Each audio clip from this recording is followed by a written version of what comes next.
Hello, everyone, and welcome to the Global Business Leadership Conference today, hosted by Regeline Gigi Sabat.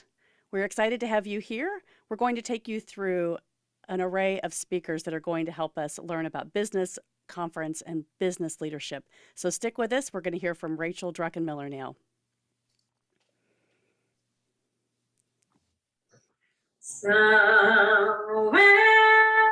over the rainbow, way up high, there's a land that I heard of once in a lullaby. Somewhere over the rainbow, skies are blue. And the dreams that you dare to dream really do come true. Someday I'll wish upon a star and wake up where the clouds are far behind me, where troubles melt like lemon drops, way above the chimney tops. That's where finds me. Yeah.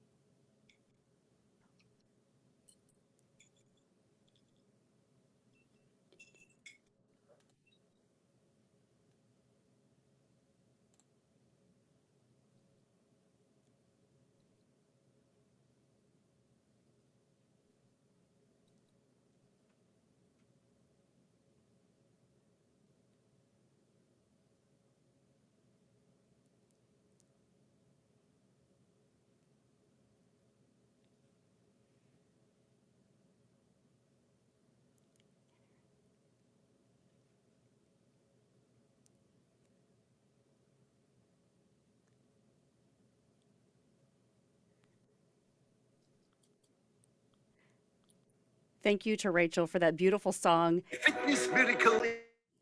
A wonderful display of somewhere over the rainbow, right? As business leaders, we all hope to find our rainbow in life. I'd like to start off the conference by introducing our host today, Regeline Gigi Sabat. She's a motivational keynote speaker, 2 times best-selling author, actually more than that now, 4 times, and first-generation Haitian American, the host of Walk With Me podcast on JRQ TV, financial expert and CEO and founder of Life Service Center of America, LLC. We have so many speakers today. Please stick with us for the entire event and share this on YouTube, share this on any platform that you're watching this on today. Our keynote speaker to kick off this series is Ramonda John, founder of Women in Business Club, empowering women to get visible leaders online. Welcome and thank you for joining us today. Unfortunately, she's not here right now, so we do need to move to the next speaker. Okay, fantastic. Here we go. Annie Kashi, creative art director at Pixels Multimedia, radio talk show host at Saga 960 AM. She's an actor, model, voice artist at Caroline's Model and Talent Agency, owner, photographer at Annie J. She's going to talk to us today about triumph through tragedy and 8 steps to hotwire your life. Welcome, Annie. Thank you so much. It's my absolute pleasure to be here, and I look forward to being able to share with you. I'm just going to share my screen as I just get that all ready, and this is part of being live, is all of the lovely things. Are you able to see my screen? Yes, ma'am. Yes. Okay, wonderful. And I'm just going to put it on so that you're not seeing maybe just me. Melanie, if you could just pin my face there as the speaker for the moment, and then we can get started. Yes, you're there, Annie. Okay, perfect. So I'm actually going to start this. My apologies. I don't know what's playing here right now. Sorry about that. Hang on a sec. Sorry about that. So I'm going to start this right now. 8 steps to how to hotwire your life. And I'm going to start with the first slide, which is on stop the woe is me syndrome. So sadness is really a healthy, normal emotion. And feeling a bit heartbroken is something that you can um, all understand, relate to. We've all lost something. We've all faced some sort of loss in our life. And allowing ourselves to feel bad about something especially when there's an emotional wound, is normal. Now, self-pity, however, is different, and that goes beyond just normal sadness. And this is where I want to start to really talk about where misfortune, experience, hopelessness, all of this sort of feeds into your mood. And step one I want to talk about is how you get out of that. How do you break that cycle? So how do you behave in a manner that you stop feeling sorry for yourself? You know, we've all, up to this point in our lives, we've all gone through some sort of hardship where we've faced some disappointment, some tragic circumstance, some plan that didn't go the way we wanted to. I think one of the first things that I did personally in my life was to step out of my own headspace and get into the space of helping others, whether it was volunteering for a charity, helping a friend, or simply finding someone in need. Kind acts really reminded me on how much I had within me to give to someone else. And that really stepped me out of that woe is me syndrome. The second thing that I did to get out of that mindset was to exchange self-pity for gratitude.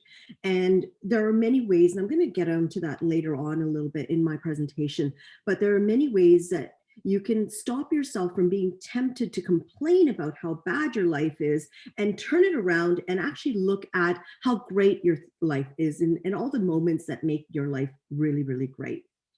I'd like to move on to the next one. And step two is how to confront your problem. Refusing to feel sorry for yourself so that you don't waste valuable time and really your precious energy wishing that things are going to be different. Instead, you're going to be equipped to really take on that positive action that you need to solve problems, to really cope with your discomfort, and to look and develop a healthier outlook on life. I'm going through this pretty fast because I'm cognizant of the fact that we have a very robust schedule today and a lot of speakers. So if you have more questions, feel free to reach out to me on my platform later. How to find your inner balance is my next. So finding your inner balance, I think step one is to stop being busy. We all have full schedules. And in all honesty, if you were to hear what my daily schedule is, or if you were to even hear what Gigi's daily schedule is, you would be very, very overwhelmed. In fact, the busier I am, the more time I actually find I have in the day to do what I really want to do. Busyness becomes a mask that you hide behind. And you need to get rid of that busy and accept and really appreciate the time that you need to take as downtime, the space that you need for your own self-development. That's step one. Step two is it's all right to say no to certain opportunities. It's all right to let some chances go by. When something isn't growing your plan, it's not for you at that time, and it's okay to just say no. The next one is in this is to recognize external pressure. Not every problem that comes your way is a problem that you need to solve, whether it is friends, family, coworkers, other people that come and share things with you. I'm always very careful about the energy that infiltrates into my own energy. And part of maintaining the balance in your own life and in your own equilibrium is to find the place that you need to draw those boundaries where you stop and it's okay to say it's not for you at the moment. The other part about finding your inner balance is to stop rushing. No one needs to tell you what your timeline should be. You determine your timeline. You move at your own pace, and I will move at my own pace. We all have various goals. We all have various destinations. We all have places, things that we want to do, milestones that we reach. And each of our milestones may be at a different time period, and that's absolutely fine. And I want to go to the next slide, which is on making a plan. There are really 7 stages when you go through a difficult situation. For example, in my case, a marital breakup. After 26 years of marriage, I walked out of my marriage. When I did that, I actually found myself ostracized. My parents didn't understand my decision, weren't supportive. My sibling didn't understand it, wasn't supportive. I come from an Orthodox Christian family, went to church every week, and no one in the community really accepted it. I come from a South Asian family. It was unheard of to do what I did. And therefore, I went through more than just a marital breakup. I went through a lot of other emotions. In addition to that, I also lost my children. And so when I was faced with all of that, I went through the stages of grief: shock, denial that it was happening to me, a disbelief and a numbed feeling, a feeling of failure, pain, guilt. I was then angry as to why people that I trusted and believed in didn't believe in me. And then I started bargaining with God, bargaining for, if you do this and I'll do this. And I found that I went through that. I left with situational PTSD. And this is not unusual.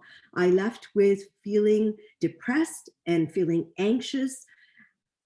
And then I started to believe in myself. I started to listen to my inner voice. I started to reconstruct my life, the shambles around me. I say I had a phoenix rising from the ashes moment. And that's really what it is. When you hit rock bottom and you have nowhere else to go but up, then that's when you start to really look at the building blocks of your life. And that's what I did.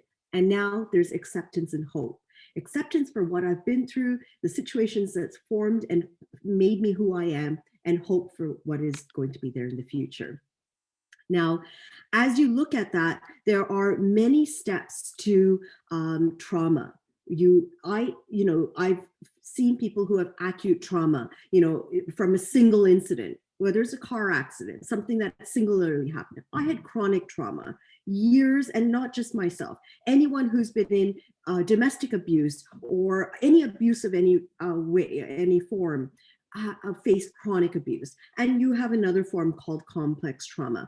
And that's almost a very serious form of trauma. I'm not going to get into that right now. But when you have PTSD, there are certain things that you can actually do to help that anxiety. And I had to learn and teach myself these things. So this was a very important step on making a plan.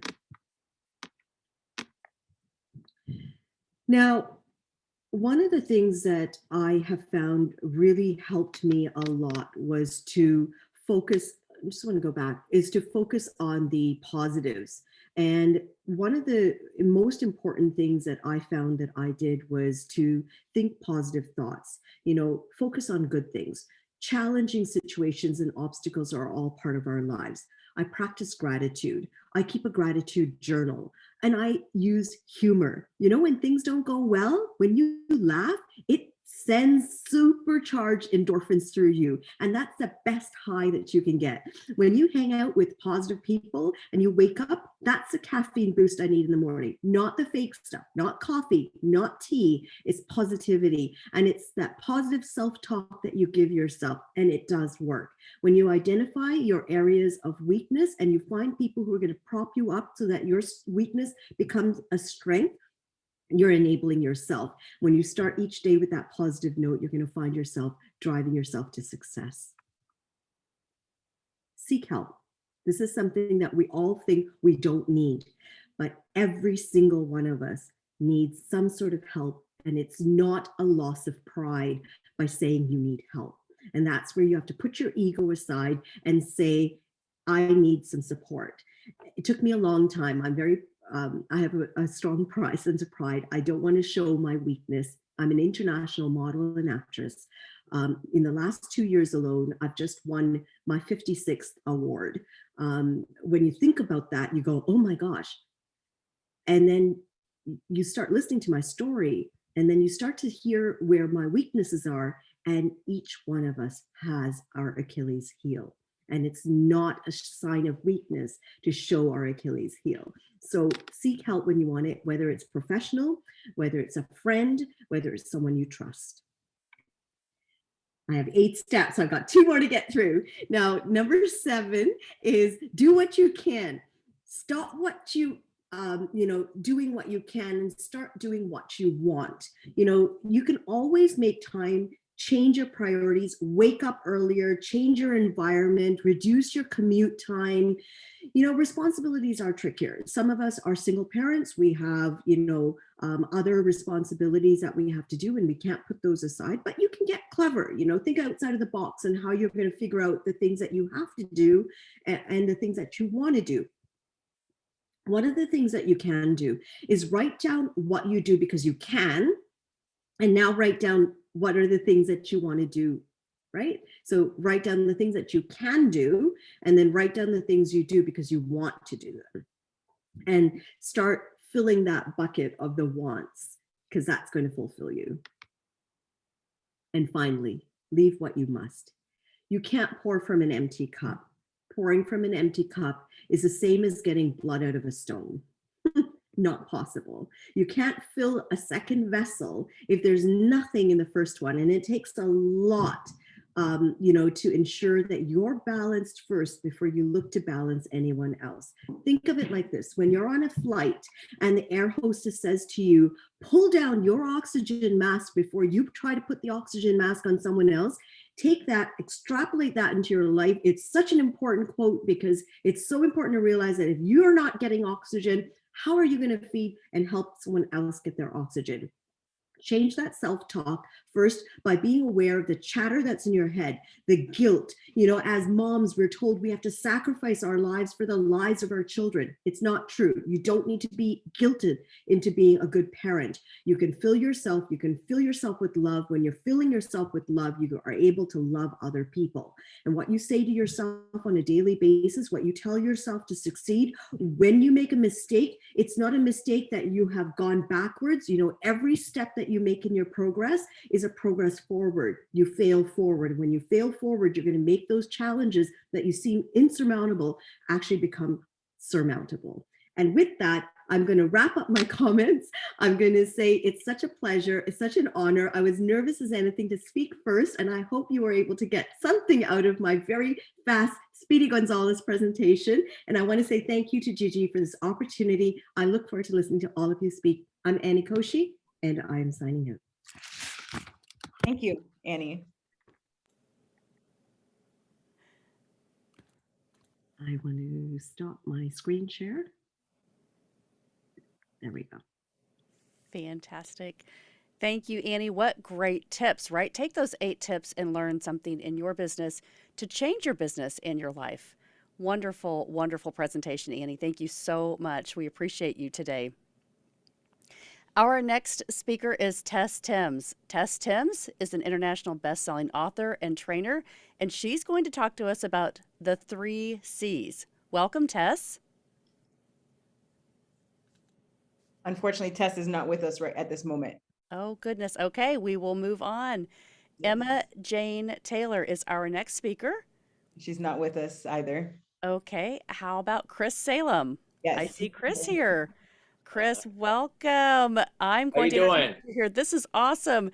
You are a world-class speaker, life and business strategist, award-winning international bestseller author, radio show host at Christopher Salem. You're going to teach us about the secret to building your brand and business simultaneously. Correct.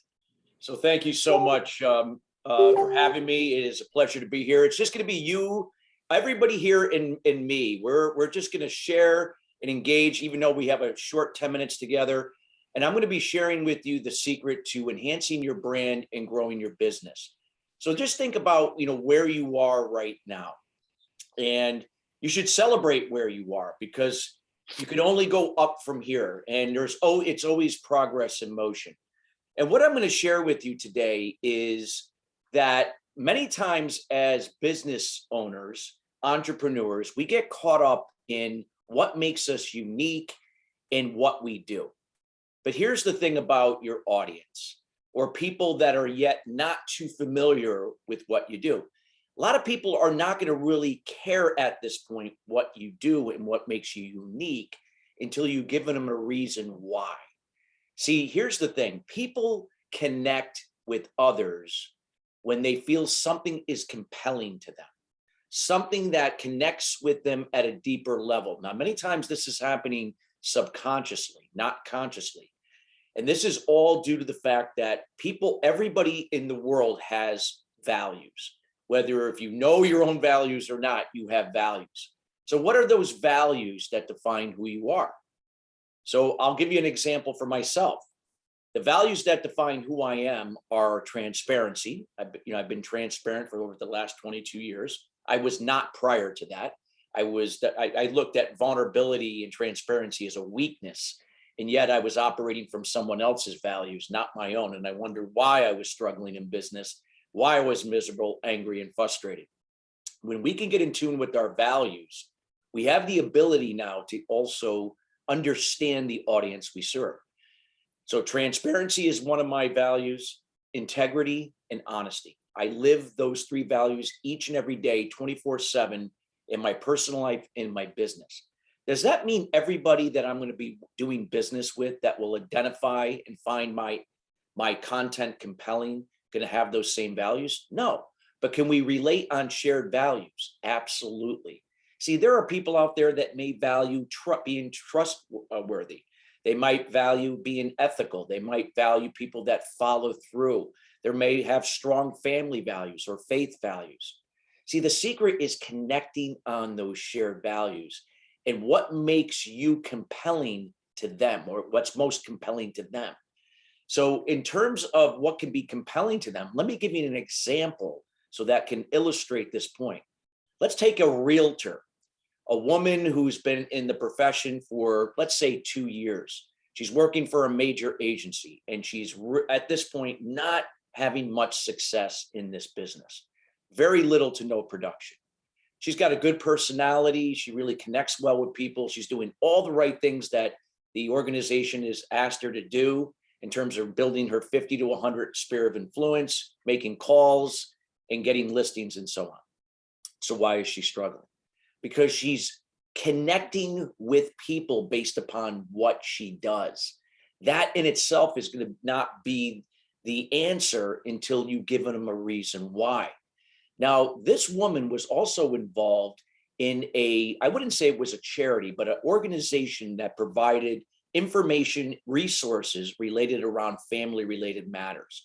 So many people in the community that had strong family values really dived into this content to find out information that could help benefit their immediate families in the community. People that were looking to move into the community also tapped into this information to see if this would be a good area to relocate and raise their families. She had a great connection with people through her written content and the articles that she provided each and every week. Here was the thing. They knew her for her content. They didn't know she was a realtor. Now, I remember talking to her and approaching to her and says, do they know you're a realtor? And she goes, no, but it wouldn't be appropriate to mention that I'm a realtor or advertise my agency in this context. And I said, well, I agree. But what would be any harm in just saying that you're a realtor? Nobody cares what agency you work for, whether if it's William Ravis, Sotheby's, Century 21. It's you. It's you. But what's even more important is what's compelling to them. You've already provided information that is compelling to them. They're engaging your content. You've gained their trust. You've given them a reason why they would desire to talk to you on whatever capacity if you could help them solve a challenge or a problem for themselves. So she began to put realtor next to her name. And lo and behold, she started to get calls. She started to get calls from people saying, I didn't know you were a realtor. There's someone down the street that's looking to sell their home, and I'd like to recommend you as the person. See, the secret in your branding is why you do what you do, not just what you do. It's what's compelling first to them versus what makes you unique and what makes you stand out. It's not like you're the only life coach or the only relationship coach or the only this coach, whatever that may be, or whatever business you're in. There are 10,000 realtors in a 60-mile radius. Why are they going to go with this woman? Because she's a realtor? No, because of those values and why she did what she did. Now, her strength was writing. So she connected with her audience through those family related values on that connection through writing. Perhaps for you, it's speaking, doing videos, doing virtual summits like we're doing here. I know for myself that it is speaking. That is my strength. That's how I connect with my audience, providing contextual content that adds value, that is compelling to people, that connects on those shared values. There are many values that connect with people that are transparent, honest, and have integrity. And then there are going to be values that people have that do not.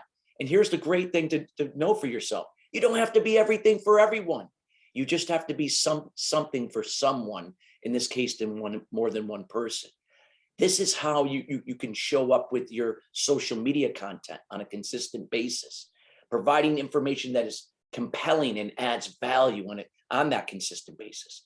How you show up leveraging your strengths. If you're a writer, then you're writing articles, blogs, and being consistent with that. If you're a speaker, you're on video, you're doing Facebook Lives, you're on Clubhouse, you're speaking on virtual summits like this, you are speaking in person, connecting and continuously adding that compelling value in terms of your contextual content. When you give them a reason why you do what you do, that's compelling to them, connecting on those shared values, now they're interested in what you can do to help them potentially solve a challenge. So these are the things that you could take advantage of and really begin to execute on, and not try to be like everyone else.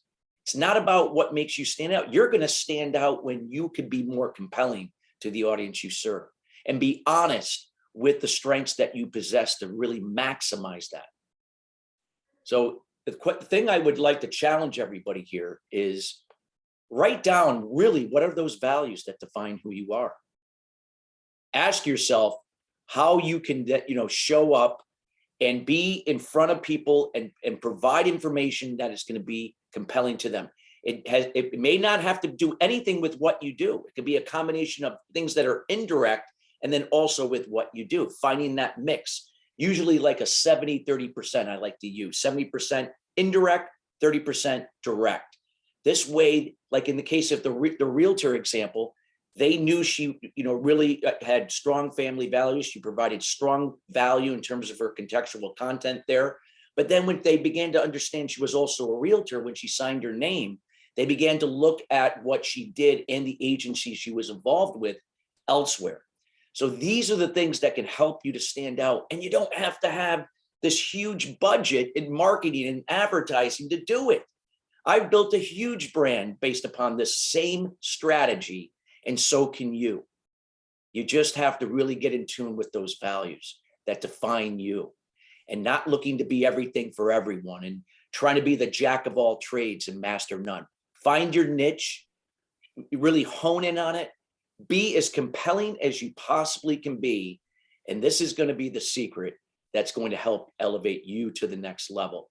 And if you like to eventually, when your business begins to just take off and get to the next level, if you want to add some dollars to marketing and advertising to help really raise that level of influence through your compelling content, then do it. Take advantage of it. But you don't have to have this huge budget in order to do it. So with that being said, I think I'm about within 10 minutes, and I'm going to leave it at that.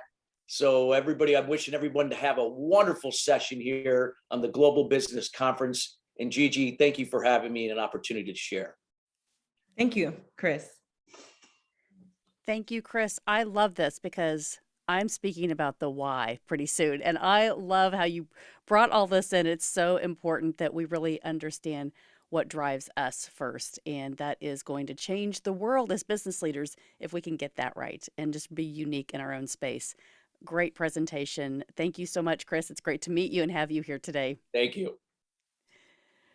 So I hear that Tess Timms is in the room. Is she here, Gigi? Yes, ma'am. She's here. Awesome. Awesome. Fantastic. All right. So, Tess, we are excited to have you here. You are an international best-selling author and trainer, and your topic today is the 3 C's. Welcome. Hello, everybody. Thank you guys for having me. Thank you, Gigi, for this amazing platform. I want to just first say to you guys is that we all come to have challenges in our life. The last 18 months or so has been overwhelming for a lot of us. And I'm here to talk about the 3 C's. The 3 C's is all about chaos, commitment, and clarity. Every one of us has experienced chaos in our life. Chaos is not always a bad thing. It's a stepping stone to get us ready to do something next. It's like get clarity on what you want for your life and get committed. I'm here to tell you a story about a young lady, one of the young ladies that I coach. She was also a coach as well. She was on her way to a speaking engagement and she had something that happened. But prior to that, her husband had taught her how to change a tire. She said, oh, I never needed to know how to change a tire. I mean, I could call roadside service to get help with a tire change. Well, anyway, he showed her how to change the tire. And he said, he just want her to be safe and, then sorry. And she watched him and she did the change of the tire. Well, a few weeks later, she had a speaking engagement that she needed to attend. And so she left early enough time, make sure she wouldn't be, late, traveled her way to the speaking engagement. And she heard a knock. She had a flat tire. She said, oh, I got a flat tire. And so she said, oh, well, I just called roadside services. Well, she reached in her purse and forgot her phone. She couldn't call roadside service. So she said, okay, what do I need to do here? She said, I have enough time. I know how to change the tire. I think I can make this happen. Chaos had set in, but she stayed calm and said, let me figure this out because I have a speaking engagement within the next hour and I need to be there. She got out of the car. She put on her flats. She got the tires out. She got everything it took to change the tire. People were honking at her. Nobody stopped to assist her. But she continued on to change her tire. And she made it. She changed the tire. She began to travel on and got to a service station she could clean up and continue on with her journey to her speaking engagement. And she made it. She made it on time.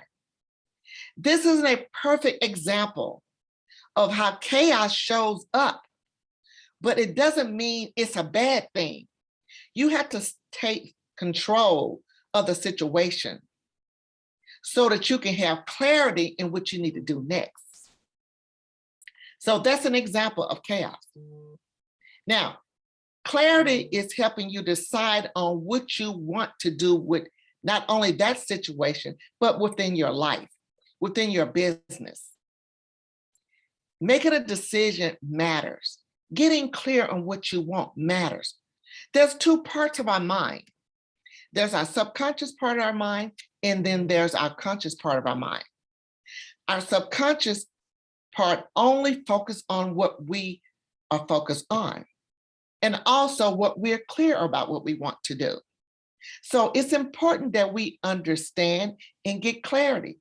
So clarity is the key to manifesting what you want in your life, in your business. Now, Jan could have panicked when the flat tire occurred, but she didn't. Chaos showed up. She handled it. She got clear on what she needed to do next because she wanted to speak at her conference, and she did. Now, we talked about the chaos, we talked about clarity, and let's talk about commitment. When you get crystal clear on what you want for your life, for your business, in situations that shows up, then you get committed to making a decision to take action. Now, I'm going to talk to you now about how to identify when chaos shows up. Write this down. 1 is anxiety. 2, you start to worry. 3, fear sets in. 4, doubt. And the last but not least is emotions. These are all 5 things that show up to help you identify when chaos shows up. Now, I guess you're saying, well, Tess, now that I know how to identify chaos, what do I need to do to prevent it? What do I need to do to prevent this in my life? Write this down, guys. 1, be prepared. Be prepared, guys. Jan was prepared, even though she didn't want to change the tire. She told her husband, I don't need to know how to change a tire. I got roadside service I can call. She forgot her cell phone, but she was prepared. So be prepared. Be prepared in your journey, in your business, whatever it is that you're deciding for. You already know that chaos has showed up. You know that you've identified it. So now let's be prepared to move forward, to make decisions, to get committed. Number 2 is be willing. Be willing to work effectively on your decision, on your clarity. Number 3, be cautious. For some of you guys who started a new business, the pandemic has caused us all to dig deep, to do things that we thought we would never do. It's okay to start that business. Just create a plan. Be cautious, but do it. Number 4, be methodical, meaning that stick to your plan because you got this. You can do it. Number 5, be ready. Be ready for what's next. So guys, I want to thank you guys for listening. Gigi, thank you again for this amazing platform. And you have just heard from me. I'm Tess Timms. I am the speaker, the trainer, the coach that can take you where you need to go next. So thank you again for having me, Gigi. Thank you, Tess. Thank you, Tess. This is great. Everybody, I hope you wrote all of these things down because this is really important. And I think the biggest takeaway is commitment, right? You have to be committed in your mind before you can start anything else. Be courageous and stay true to who you are. These are such great lessons, you guys. Please grab your journals if you don't have them and take notes. Our next speaker today is Emma Jane Taylor. Emma Jane Taylor is an author, a keynote speaker, child sex abuse activist, and CEO of The Works Company. She's going to talk to us today about how well-being brings you more than success. Welcome, Emma Jane Taylor. That was who couldn't speak earlier. Unfortunately, she couldn't be with us today. Okay. So our next speaker, Gigi, is... Yes, let's bring up Chip Baker. Chip Baker. Chip Baker, my heart. Chip Baker is a coach. He is the best-selling author, speaker, podcaster. His motto is live, learn, serve, and inspire. And we all say hashtag go get it. Welcome, Chip Baker.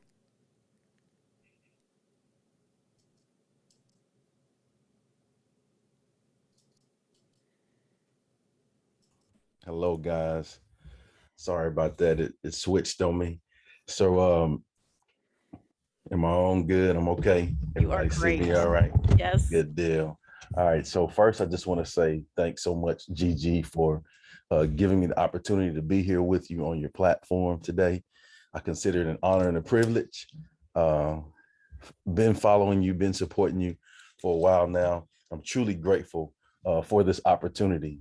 And so today, what I would like to speak on is operating systems for success.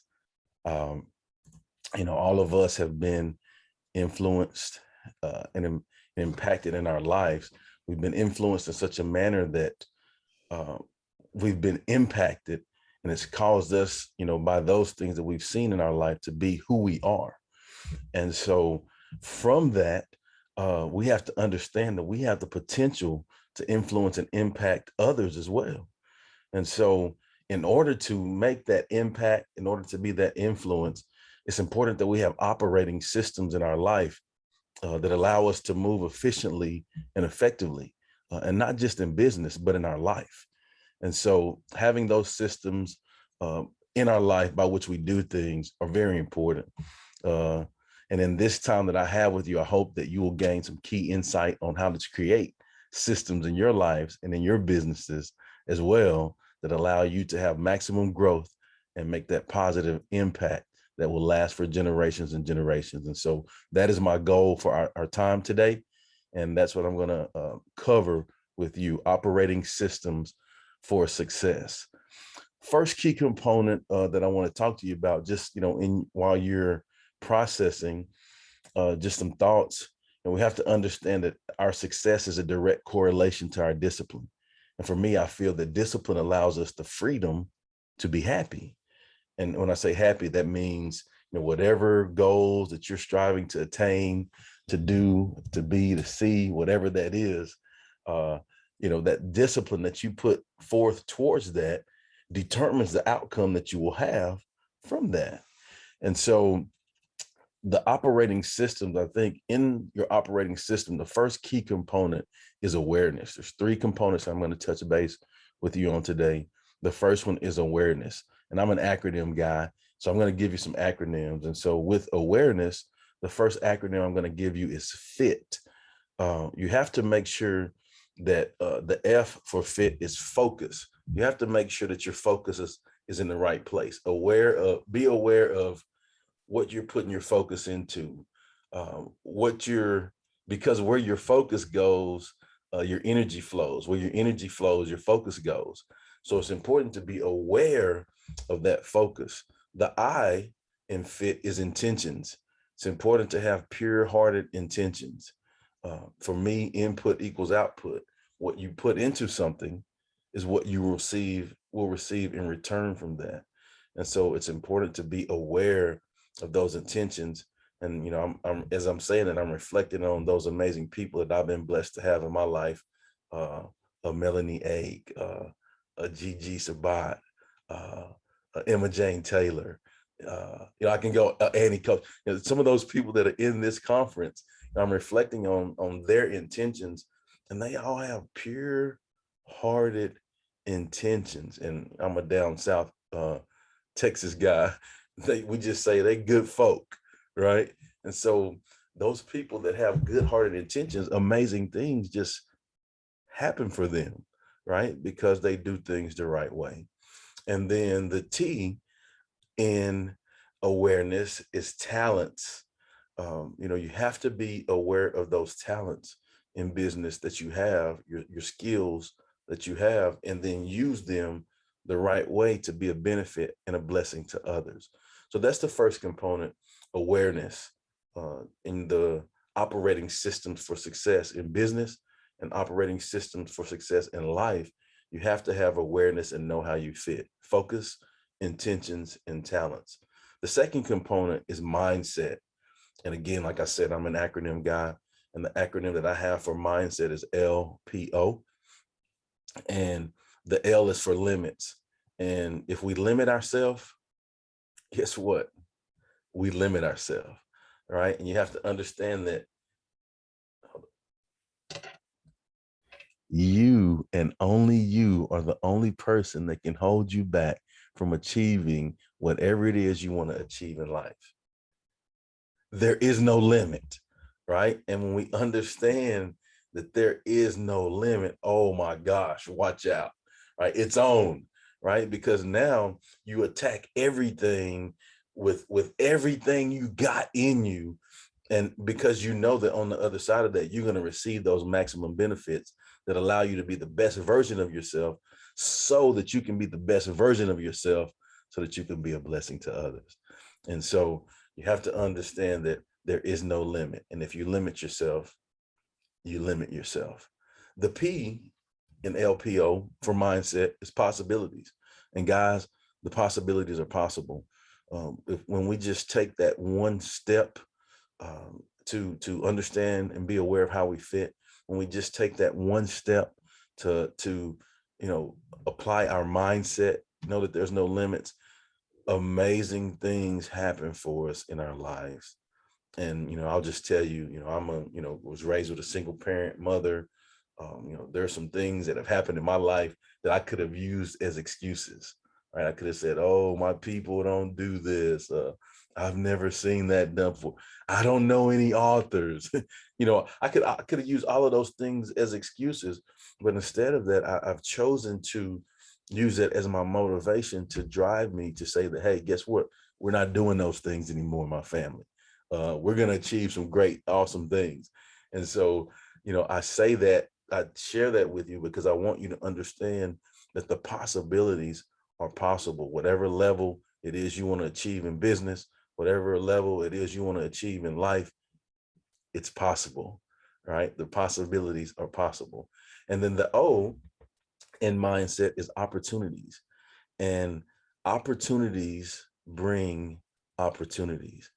And I'm trying to hold back the smile here, but in this case, opportunities bring opportunities. So there's someone that's on this summit here that is, the like not the host, but running, setting up everything, and that person is a really good person. Oh, that's Melanie Ake, right? And I connected with her. We hit it off. We've done some work together, and she says, oh, I have this amazing lady that I need you to connect you with. You need to interview her and highlight her. She's doing great things, right? Oh, wait, that's Gigi, right? And so I want to share that with you because I want you to understand how opportunities bring opportunities. And now, hey, I'm on this global business conference speaking, all because opportunities bring opportunities. And it all started with me connecting with one person and giving that person everything I got to give and helping and showing love. And I received that way back more than I gave. And then now I've been blessed to meet another amazing person that I've strived to connect with and do work with. And then now I'm having an opportunity to be here to speak. And life, business, everything you do is the same way. Opportunities bring opportunities. You have to be in the moment with each moment that you have, because moments make memories, right? And those magic moments that you have each moment, they're going to give you memories that last forever and ever through generations. So that's mindset, and that's LPO. And then the last component is actions. Talk to you about, have in your operating system, having awareness. I've talked to you about having the proper mindset. The last component is having the proper actions. Yes, we can be aware. Yes, we can have the right mindset, but if you don't put the work in, none of that matters, right?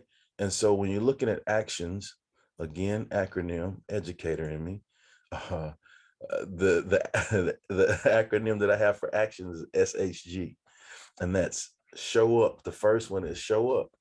Be present in the moment. Just like I told you, magic moments make memories. Be present in the moment. If you tell someone you're going to do something, do it. Be accountable. Hold yourself accountable to do things the right way. And then the H is have a great attitude. And for me, gratitude is the attitude that determines our altitude. Come on, y'all. Let me give you that again. Hold on. Gratitude is the attitude that determines your altitude. Okay, one more time, just one more time. Okay, hold on. Gratitude is the attitude that determines your altitude. And we have to be grateful. The first thing I said when I started this is thank you, Gigi, for the opportunity to be here. And so in anything we do, we have to be grateful for the opportunities that we have. And then we have to be humble and hungry, right? In the moments, be humble and be grateful for the opportunities, but also be hungry to achieve more and be the best version of yourself so that you can be a blessing to others. And so the G in the SHG principle is give your all. And for me, effort counts, y'all. I can rock with effort all day. None of us are perfect. We're all going to make mistakes. But if we're giving that effort, we're going to have continued growth. We're going to have that continued growth that we want to have in business and in life. And so I know my time is getting close, so I'll go ahead and close out. But just in wrapping up, I talked to you today about the operating systems for success. And yes, these are certainly pertinent for business, but my goal is to teach you to be better in life. And I think when we can win in life, learn the lessons that we need to learn to win in life, you're going to win everywhere. In business, in relationships, in anything you're doing, you're going to win. And so I talked to you about, first off, awareness. In that operating system, you have to have awareness. You have to know how you fit. You have to have the great focus, pure-hearted intentions, and then use your talents in the right way. When you're looking at mindset, LPO is the acronym. Limits, there is no limit, because if you limit yourself, you limit yourself. Possibilities, know that the possibilities are possible. And then opportunities bring opportunities. And the last component that I talked to you about in the operating system for success is actions. You have to take the proper actions. The acronym I use for that is the SHG principle. And that is show up, have a great attitude, and give your all. And again, I just want to say thanks so much for the opportunity. I wish you all continued success in your business and your life. And again, Gigi, thanks so much for having me here. Go get it. Go get it. Thank you, Chip. Go get it. Go get it. The Success Chronicles follow Chip everywhere. This is an amazing guy. And yes, it's a power of connection, that one time where you say, do you know? Yeah. That's It's how it amazing. starts. That's how it Yes. starts. Thank you, Chip, for everything that you do. Thank you, Mel. Thank you, guys. All right, Gigi, I believe we have Joy Brown next in Yes, our speaker lineup. So, Joy Brown, she's a razor sharp prophetess, author and of Amazon #1 international bestseller, award-winning Toastmaster, vice president and public relations for the President's Distinguished Landra Heights Toastmaster Club, keynote motivational speaker, and a member of the Les Brown Unlimited team. She's going to talk to us about full life consciousness. Welcome to the program, Joy. You're welcome. Thank you, first of all, for having me here today. I'm overjoyed to be here and a privilege. My thrive or my passion today for this global business conference is talking to your mind. Full life consciousness. How do you monitor the thoughts that are running in your brain every second of the day, every moment? How do you harness those thoughts to bring you into full consciousness of what you're desiring or what your thoughts are speaking to you? I want to focus and I want to bring you today, not that you don't already know, how do I get my conscious mind on the track for the things I desire in life? Full life consciousness. Today, I want to talk to you about your end results. The end result, meaning what are you thinking? What dreams and visions have you had?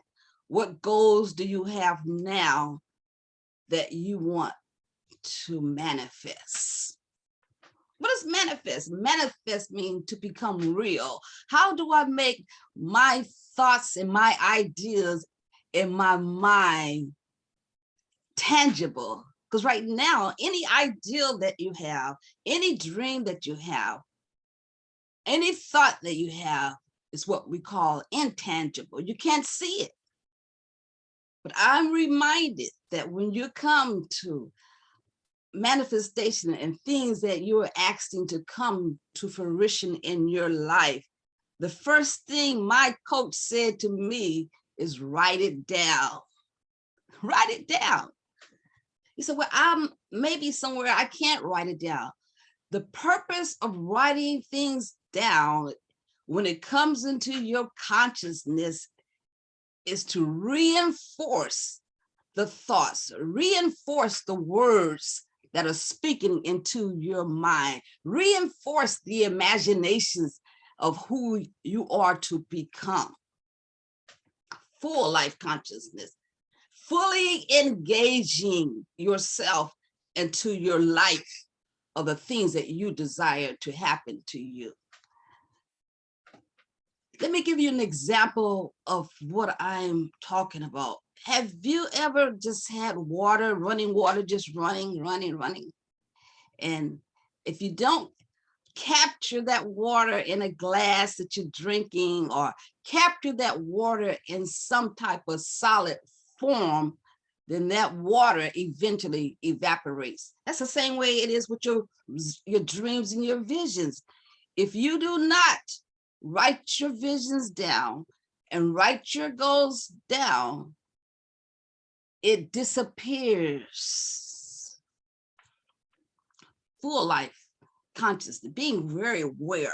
That's what consciousness is, being aware of what's going on in your mind. How can you manage your mind and your thoughts that you have? How do you disperse the things that we say that are negative, that are not in line with what you're trying to attain in life? I want you to go to the chat and I want you to write manifest. Write it down, manifest. Then when you write that number, that word down, I want you to get your cell phones right now and dial 833-206-2673 and manifest. I ask you to do that for a reason. It is so awesome when you have a dream or you have visions and goals, and you share it with somebody. You tell somebody, oh, I'm going to get this Mercedes, this 550, 221. It hasn't came to pass yet, but you said you're going to do it. You begin to talk about it. You begin to go look at them. You begin to view in your mind that you're driving that thing, that business that you have. You begin to imagine how you want the business to be set up, your team that you have. I believe some of you may have imagined today and didn't know how it was going to happen, that you would be on this Zoom. Don't zoom me out, not yet, just stay right here. Because the global business conference that Gigi has put on is powerful, it's magnetic. She brings people, business people on here that will help you to connect the dots to your dreams and your visions. Manifest. What do I do to have what I'm asking for to manifest? Let me give you one step that I use when I have something that's exciting. We say, what's your passion? Your passion should be something that would drive you, that every time you're thinking about it, you can't put it off. But how do you keep that passion alive? Can I give you one step, or one word I'm gonna use today that I'm gonna go into it? Joy. J for joy. Yeah, that's me. Joy. Be so joyful and so happy and so enthusiastic about what you're looking for. Be the brilliant thinker that you are supposed to be, that you are. Be that person that you see in that dream that's causing those thoughts. Those thoughts and those words are merely ideas until they manifest. But let me piggyback a little bit. Water is also ice in its solid form. Ice is water and water is ice. But the only way that you can see the water and keep it is into a solid form. That's how you have to do your dreams and your vision. It has to become solid, not just once you have a thought or once you have an imagination or once you have a dream. You have to begin now to make it solid. What do? You get your pen and your tablet and you write that vision or that dream down. It may not be word for word, but in your mind and in your thoughts, it becomes tangible. But what makes it so real? You make it real. You make it authentic. A vision is only as authentic as you make it. A vision is something that would test you in time. I said it would test you in time to make sure what you see and what you desire is what you want to manifest. And if it's not what you have in your thoughts in your mind, it's not going to go anywhere. But that attitude, oh yeah, you got an attitude. Well, sometimes I don't get up in the morning, I'm not happy. It's okay. Joy comes in the morning. I don't care, you can go to a fight and it looked like Mayweather ain't gonna win. I'm gonna use Mayweather. Look like he ain't gonna come, but you know he got a record. He got the stats to prove it. If I get in the ring, I'm gonna win. You have the stats to prove that when you get in the ring or when you get into something that you want, that you're gonna come out victorious. I promise you, if you stay in there, if you have fortitude, if you write that thing down, put it in your mind, in your image, rehearse it over and over again, you're gonna get that dream and that vision is gonna manifest. Say it with me, manifest. What am I asking you to manifest? Do me one more favor, just one more time. Go into the chat and put one ideal right now that's going in your conscious mind and put it in the chat and say, this is what I want. This is what I want to do. This is what's going to happen. And see what happened. And because I'm going to tell you one secret thing that's going to happen because of your attitude. Look how joyful I am. I am now synchronizing with your thought. I am now agreeing with you and what you were asking for to come to pass. I am, where it says, with 2 or 3 agree in my name, there I will be in the midst. I am coming into your area. I am coming into your consciousness, because before you leave this place, you're going to remember Joy in the house said it. She prophesied to me on Gigi's Global Business Conference that is going to come to pass. That's what a prophetic word does. It agrees with your spirit was already there. You're already thinking about it.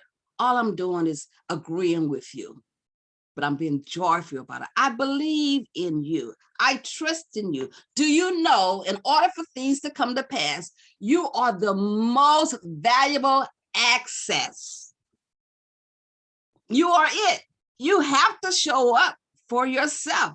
You have to be you. You cannot be nobody else. Now, number 2, for joy is always be optimize your time. Be the best that you can be in whatever you desire to have. Make the best of you. Put your best foot forward. Why would you cheat yourself and you give all your work to somebody else? And now it's your time. It's your business. It's your dream. It's your vision. And you don't give yourself your best. Engage in your consciousness when it tells you to do something that's leading you to the right direction. Align yourself with your inner spirit and watch things happen. Remove all the doubt and the fear and say, yes, I can, which is what joy stands for. You are affirming what you said you're going to do. You are saying, I am who I am. I am brilliant. I am unique because I have joy. Full life consciousness. That's what you're looking for. Don't cheat yourself. Do everything you can do to bring those dreams and visions to pass. You speak the words. Words are intangible.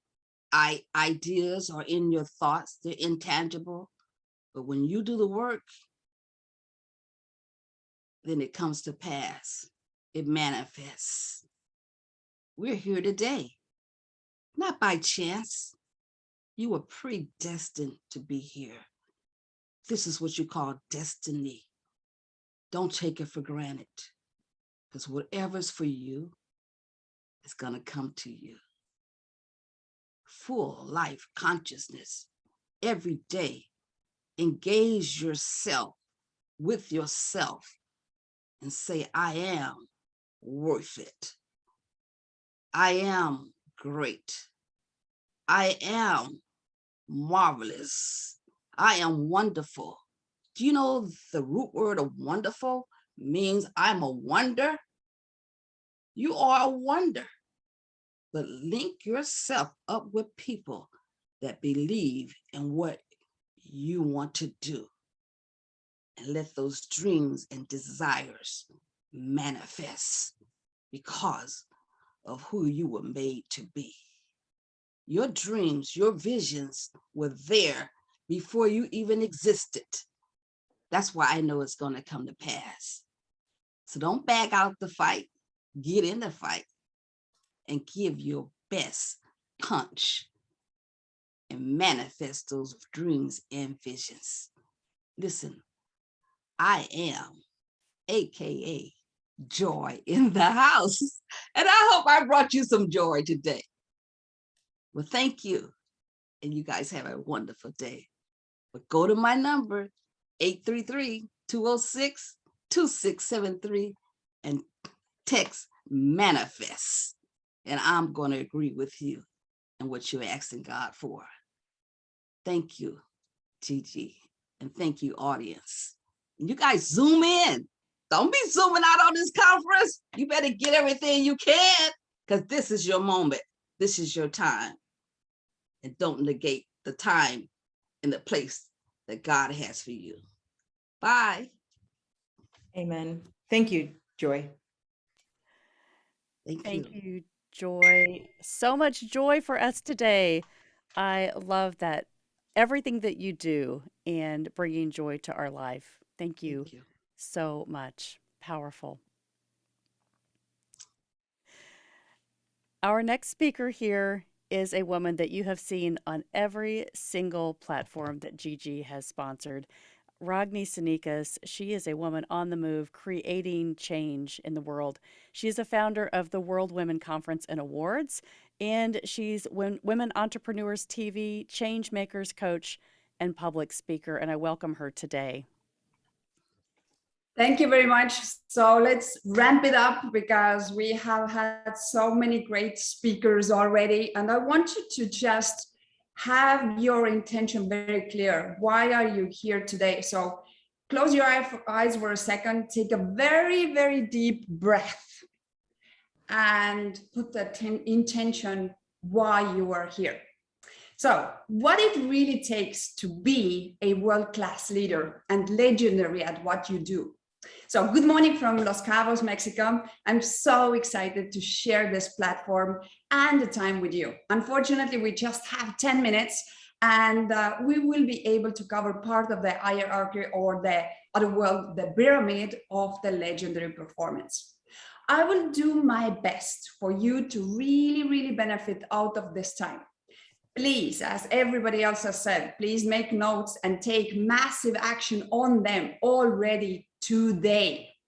So let's deep dive what the pyramid of legendary performance means.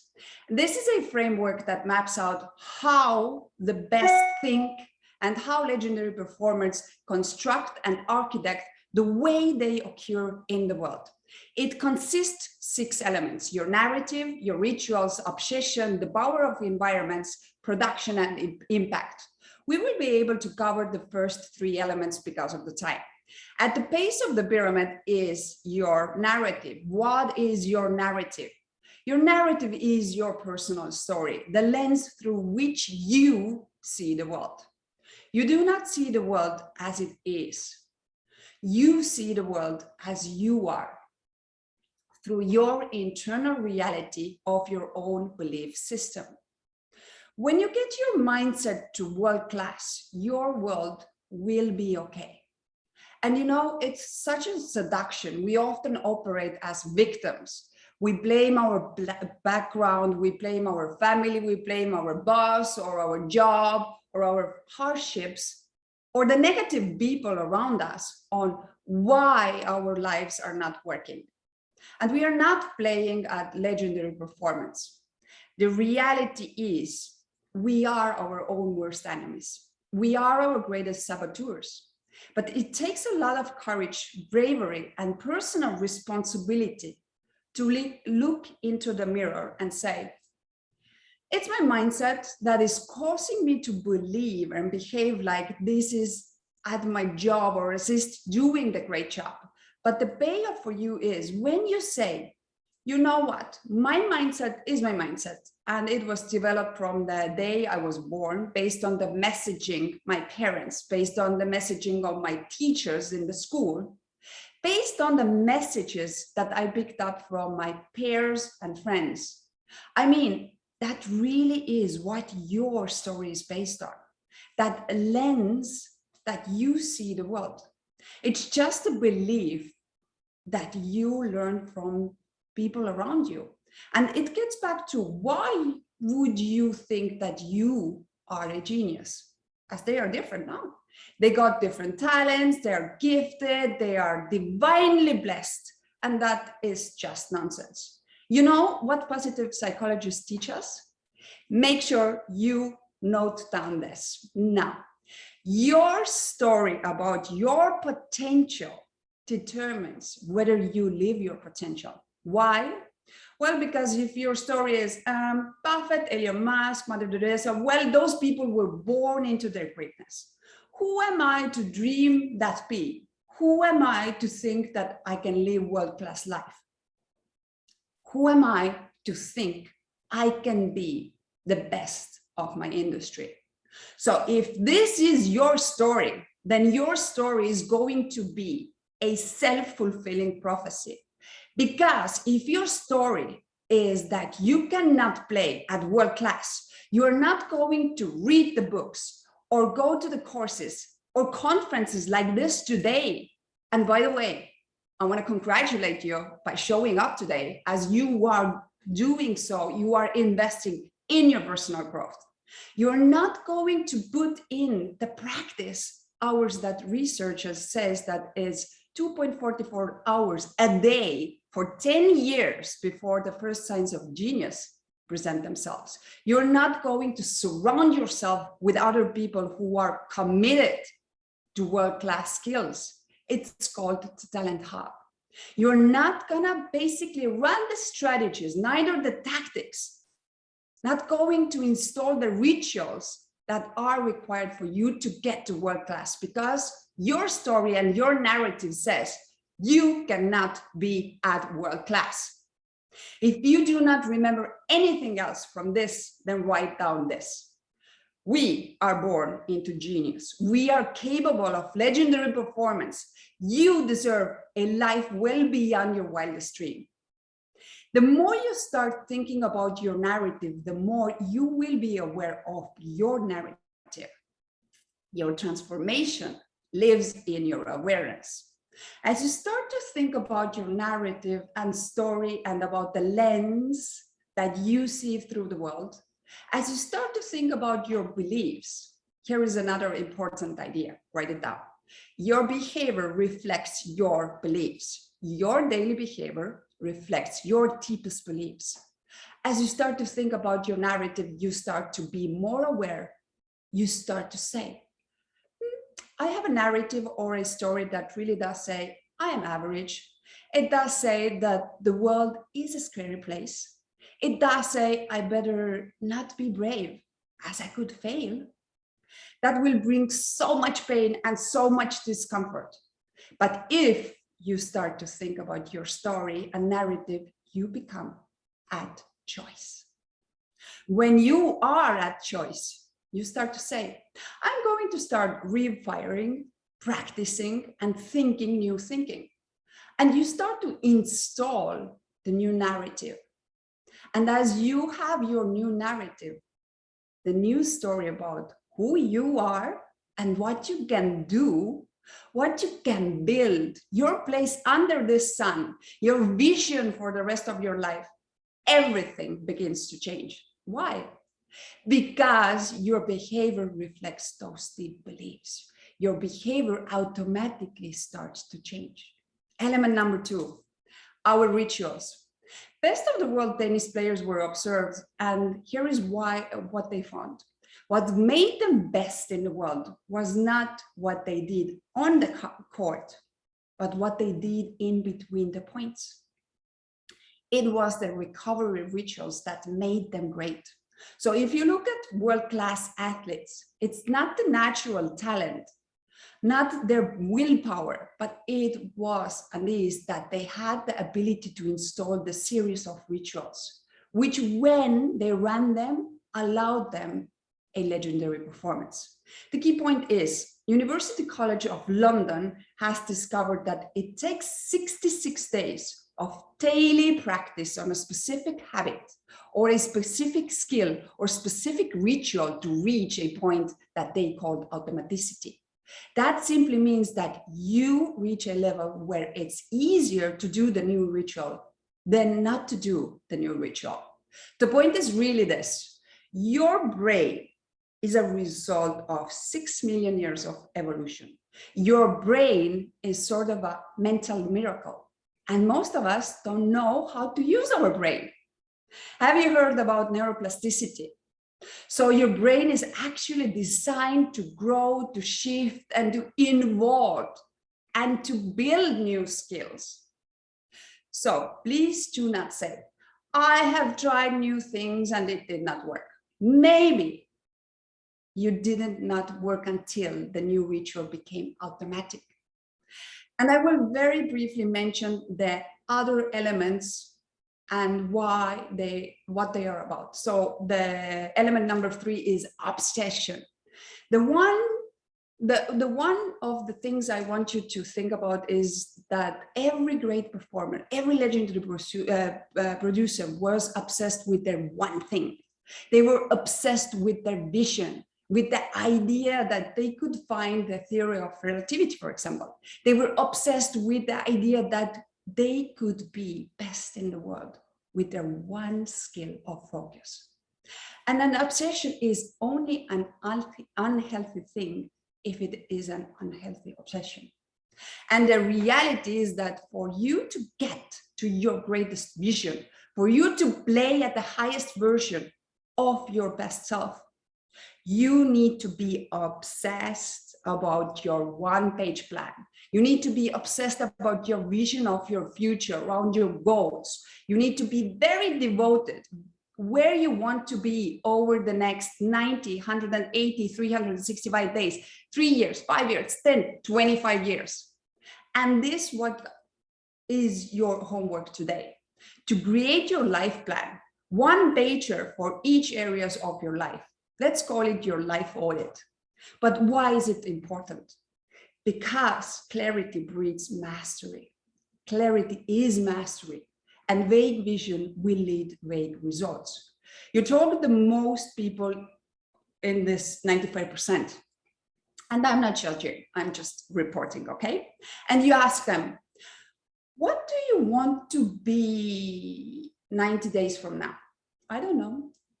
I ask, show me your one-page plan of your future. What do you want your career to look like, your family look like, health to look like, financial life to look like? What do you want your lifestyle to look like? And the answer is, I don't know. You ask most people, what is the one line, what you want people to say about you on the last hour of your last day? And guess what the answer is? You already know. Why is this? Because most people are busy by being busy. Victims are busy. Leaders are focused. Victims make excuses. Leaders deliver results. Victims are frightened by the change. Legendary performers are inspired by the change. Victims love gossiping, chit-chatting, spending time in social media with too much television. Legendary performance loves learning, loves rolling up their sleeves and pulling their obsession down. You know what makes mastery. It's not natural talent, as I'm just suggesting to you. It's hard work, it's sacrifice, it's passion, it's training, it's grit, it's devotion. You have legendary performer in you. You have greatness in you, but are you willing to do what it is required to birth legendary performance in the world? I mean, we all want to be iconic, but most of us are not willing to put in the training, practice, co-courses, invest learnings, surround yourself with the right people, right coaching, and run the right strategy and tactics to get the results that we want. Why? If we go deeper, it's because of that narrative again. Your story. We don't really believe we can play at this 1%. We don't really believe that we can live average and that we could be genius in the skill set of our choices. So you remember the importance of an obsession. You got to be obsessed with where you are and where you want to be, with your financial goals, physical goals, with your vision for your greatest life. So I will stop here. I'm already over time. The next time we will meet, or if you're curious about the other elements, please reach out. So just take this with you. To lead is to be of service or use. No one knows how much time we all have left. Most of us are playing at the great game of postponing our greatness. So you are at choice at this very moment, who you are and what do you want to stand for the rest of your life.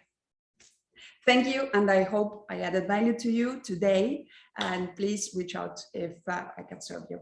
Gigi, Melanie, absolute honor to be with you again here. And I obviously absolutely love it. Otherwise, I wouldn't wake up 5 in the morning to be here. So love you guys. We love you too. And thank you, Ragni. Appreciate you. Ragni, you are legendary. You are building legendary teams, processes around the world. I just celebrate you so much. I love you. I'm so glad that you joined us today. Okay, now we have a special guest. We're going to hear from our host today, Regeline Sabat. Gigi, I'm so excited. I have known you for just over a couple of years now, but you have just turned into this powerhouse. Again, you are a motivational speaker, best-selling author multiple times over, life coach, first-generation Haitian American, the host of Walk With Me podcast, JRQ TV, your financial expert, CEO and founder of Life Service Center of America. And today, you're going to teach us about faith in business. So thank you for sharing everything that you know. You are welcome. Can you all see my screen? Yes. Yes. Awesome. So today I'm going to talk to you all about faith in business. It's so important to keep the faith in our business. Now, a resilient mindset. What is a resilient mindset? A resilient mindset is your ability to bounce back after a major challenge has occurred in your life or in business. So yes, it's important to maintain a resilient mindset, not just in your life, but in your business as well. No matter what challenges you face, you need to maintain that resilient mindset. I share this story with you. 3 years ago, I almost lost my life. I'll never forget, while I was in law school, and I was also the residential manager for the Human Development Center. I got the shock of my life one day. I had just got done studying. And then I was on a phone call with a colleague from the SBA, because at the time I was the SBA president. And so I was sitting on the couch, and I'll never forget, the abuser charged at me, beat me, almost strangled me to death, threw my phone across the room. And when I tried to get back up, I fell flat like a vegetable. And at the time, I didn't understand why, but the domestic violence advocates told me it's because I lost oxygen to the brain. So the fact that I'm still here and I'm able to utilize my skills and my knowledge, it's truly a blessing. And after everything that happened, I stepped into God's purpose for my life. I stepped into it, and I haven't looked back since. You see, I could have said, well, this happened, so I can't launch a business. I can't do all these things. But God made it clear, I need you to launch Life Service Center of America. And so I did. I stepped into his purpose for my life. So if you're listening to this message today, no matter what challenge you face in your life, get back up and maintain a resilient mindset and keep moving forward and keep God first in your life. Keep the faith, because what is faith? Faith is believing in the things that you cannot see. It's holding on to that hope. Now, it's so important. Positive self-talk. Positive talk is so important. How you speak to yourself matters. You love yourself, right? So if you talk to yourself negatively, that's hate towards yourself. And it's no good, because when you talk to yourself negatively, then you have a negative mindset, and then you get negative results. But when you talk to yourself in a positive manner, and then you have a positive mindset, then you get positive results. And that happens in your life and in your business. So both are important. Now, self-care truly matters. How you show up in your business matters. You cannot help or serve others if your cup is not filled. I have a water bottle right here. But yeah, so let's say, for example, it's not filled. You can't serve. So take care of yourself first and foremost. Now, mental health is so important. That goes hand in hand. It intertwines with self-care. Because if you don't have the proper mental health in business, you can't serve and you can't lead. So you need to take that time. If you're having a bad day, take time to take care of yourself before you show up the next day. Because you do not want to show up in a negative manner in front of somebody you meet today based off something that happened yesterday. Now, write this down. What is the business goal you plan to accomplish by the end of the year? Write down the goal. If you're listening to this message today, write down your business goal for the end of the year. I want you all to take a moment. Let's take a moment and pause here right now. Think about that goal you have, the end of the year business goal. And now think about all of the goals that you've had for this year. Many of you have achieved those goals, correct? Now, if there is a goal that you've put aside that you haven't achieved just yet, I acknowledge you and I encourage you to circle back to that goal. Circle back to it, because I know you can achieve it by the end of the year. It all goes back to keeping the faith in business, because what is faith again? Faith is believing in the things that we cannot see. You can't see it. But as long as you believe and you have hope and you keep God first, all things are possible, because all things are possible with Him. Now, write this down. Once you bounce back, stay up. Don't let the challenges in your life keep you down. I'll say it again. Once you bounce back, stay up. Don't let the challenges in your life keep you down. Get back up and keep up the good fight.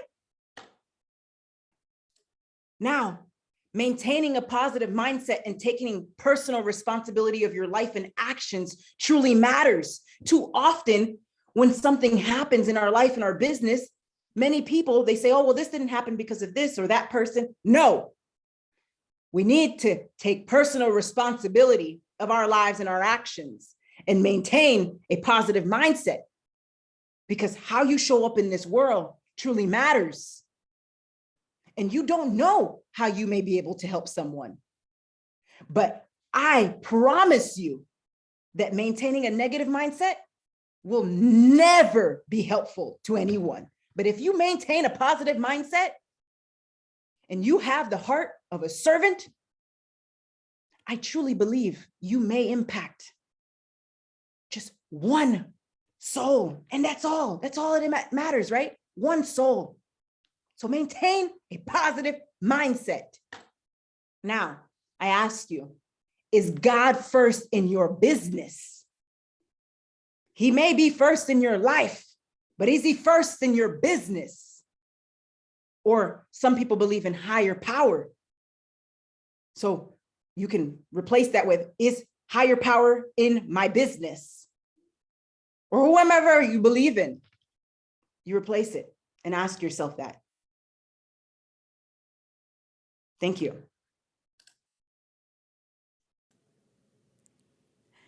Thank you so much, Gigi. Now you see the passion from where this comes from. Everything that Gigi believes is really building around faith, and everything else will really fall into place. We have to get the right order of our lives in to be successful. Thank you, Gigi, for all that you do. You're welcome. Our next speaker is Nasiki. I'm not sure how to pronounce the last name. I'm not going to get this right. Nakoko. Nakoko. Founder and chairperson of Power to Lead with Integrity Incorporated and Foundations, the CEO of Athila Global Consultants, Director, International Coaching and Mentoring Institute, the CEO of Clubs Worldwide of the South African Global Business Connector, International Leadership Facilitator, public speaker, MC, coach, mentor, podcast guest, co-author of Skills versus Degree, and content creator, board of directors in 6 organizations, training women for board director positions. Wow.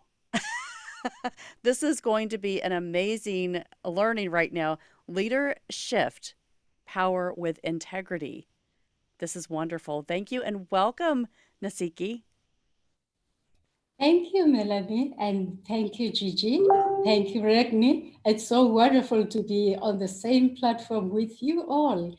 And it is a very great opportunity for me to be here from South Africa, all the way. You can imagine the miles in the waves. But I really thank God for this opportunity to come through and share my thoughts.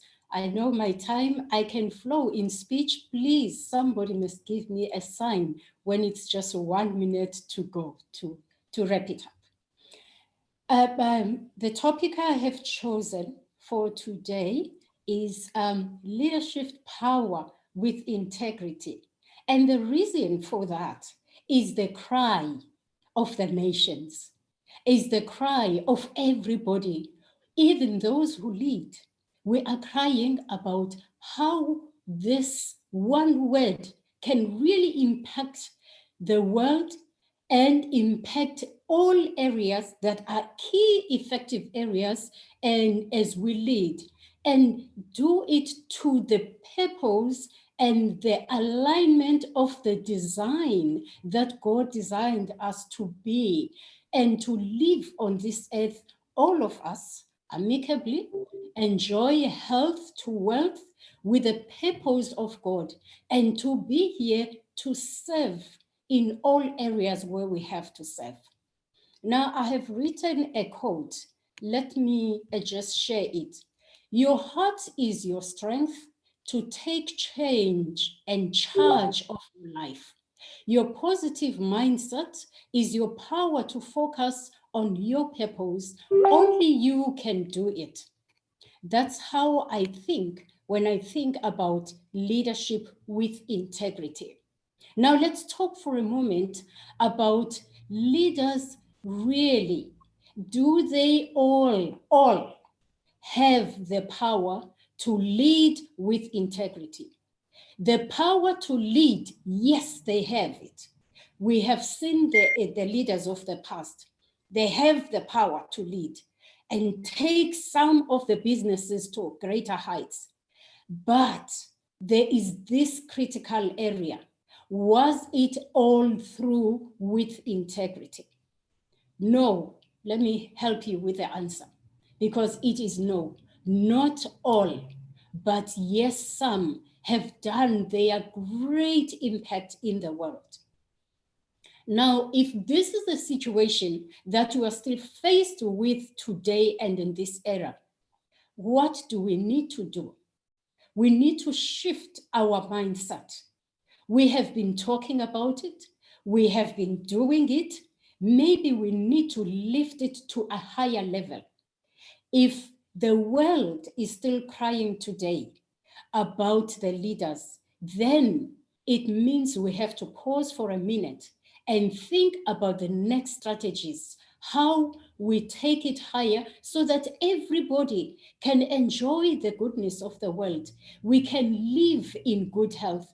Take, for instance, what we're crying about in the world now, just in this period of experiencing the pandemic.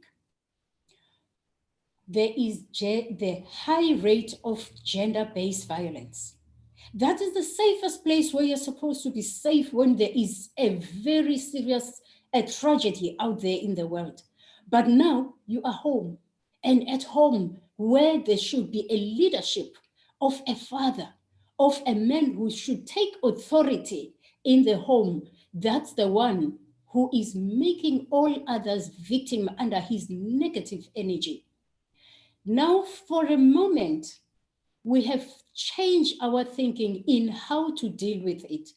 Because remember that government will give you, even in my country, there were even NGOs that were developed by that time, registered, so that people can take care of women who are displaced. Why should women be displaced? Because of men who cannot lead with integrity at home. Let's change it for a moment. Now, our implementation in our leadership is that in my culture, if in a kraal, if there is a bull that is fighting other cows, the elders will do this. They will open the gate. They don't take out all other cows out of the gate, but the bull, so that others may live safely there. Now our shift, we should look at, take the bully out of the house and leave the woman at home in her comfort zone. She's bruised, she's dominated negatively, and now you're also taking her out of her comfort zone, throwing her out in the street and saying it's a safe home for her. And she's being taken away from that. The person who should leave the comfort of the family is the bull and the bully. Let's change our shift. Let's shift the things we do. Women have been taken out. It's never changing, but the rate is going high. I leave you for your thoughts. Now, the leadership is needed in all key areas of the society, not one, so that the whole leadership can be the leadership that should be leading the world to enjoy even the resources of each and every country.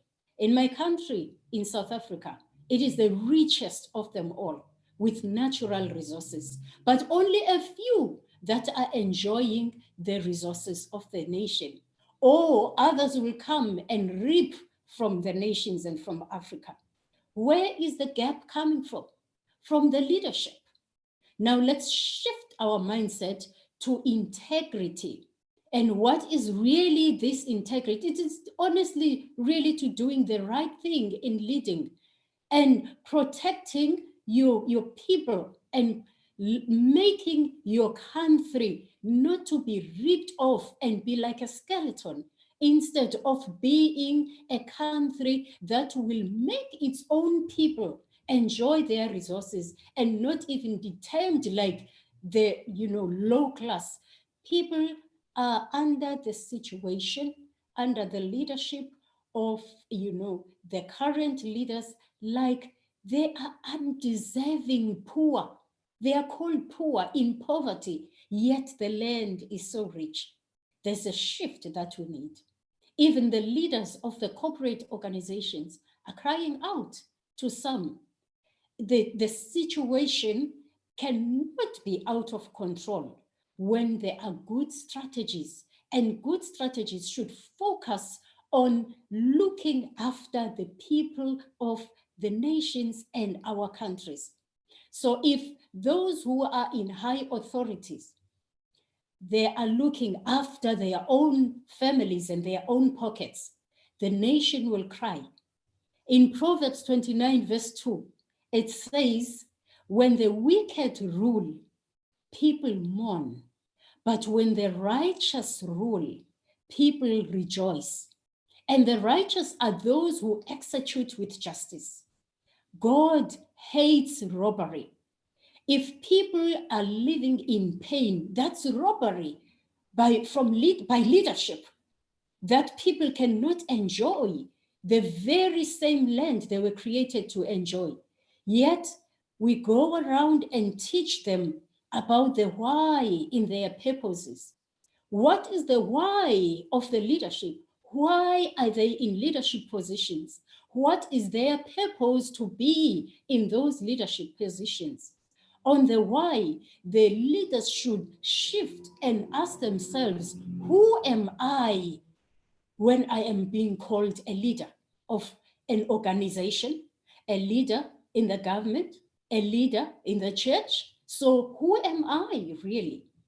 And the H there in the why, how am I leading when I have the followers? If the followers are crying out as you lead, there should be a mind shift. There should be a strategy that should move from a transaction of speaking of promises to the people and the employees in the business place, but it should shift to transactions and transformation. We should transform and know that we are leading people who deserve the good to be. And the why there should yield to a position as a leader to respect people. Integrity is about respect. It's about accountability. It is about commitment. It is about consistency as well. It is about being accountable and be responsible. Be responsible for the people that you are leading. They are not just subjects, they are human beings. Now, in all these areas that are key areas of influence, the leader shift should be, I'm taking it from a position of a change specialist. There should be a change in the family, the way the leaders in the family take care of their own household.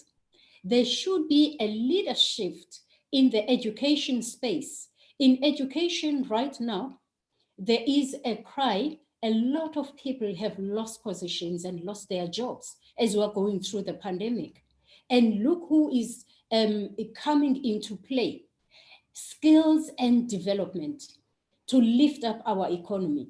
We just finished a book now that we just started in this period of, when we could not go out and start to do the training that we used to do as professionals, hybrid in the workplace. So now we should shift and know what is the important thing that will lift up the economy. So our shift, I leave it to the leaders that let us look into scaling up our youth as they are leaders of tomorrow. Let us look into scaling up women in the boards in decision making. Thank you very much, Gigi, for this opportunity. And now let us lift and support the governments as well. And not just say they are treating us bad, but let us be the change we want to see in the world. Thank you very much. Amen. Be the change you wish to see in the world. Thank you, Nitsiki. Thank you so much. You know, as a John Maxwell leadership coach, I think about right now, he is in the Dominican Republic transforming lives. And that's what it's about, taking leaders and taking people and making changes at the highest levels so that you can make a difference in leadership, individually and business, and that changes the world. So thank you very much for bringing that to light again. It's so important, and we all can make a difference in this change. Thank you. Our next speaker, Ramonda Jean, founder of Women Business Club, empowering women to get visible leaders online. And she is joining us now. Thank you so much, Gigi, for bringing her back in. Hi, everybody. Thank you so much for this opportunity to be here. How are you all doing? Well, today I want to talk to you about the power of your voice, how to use your voice as your superpower. So I want to ask you, have you ever been told to stay quiet? Or have you ever been told that your voice doesn't matter? Or maybe you have felt like shrinking.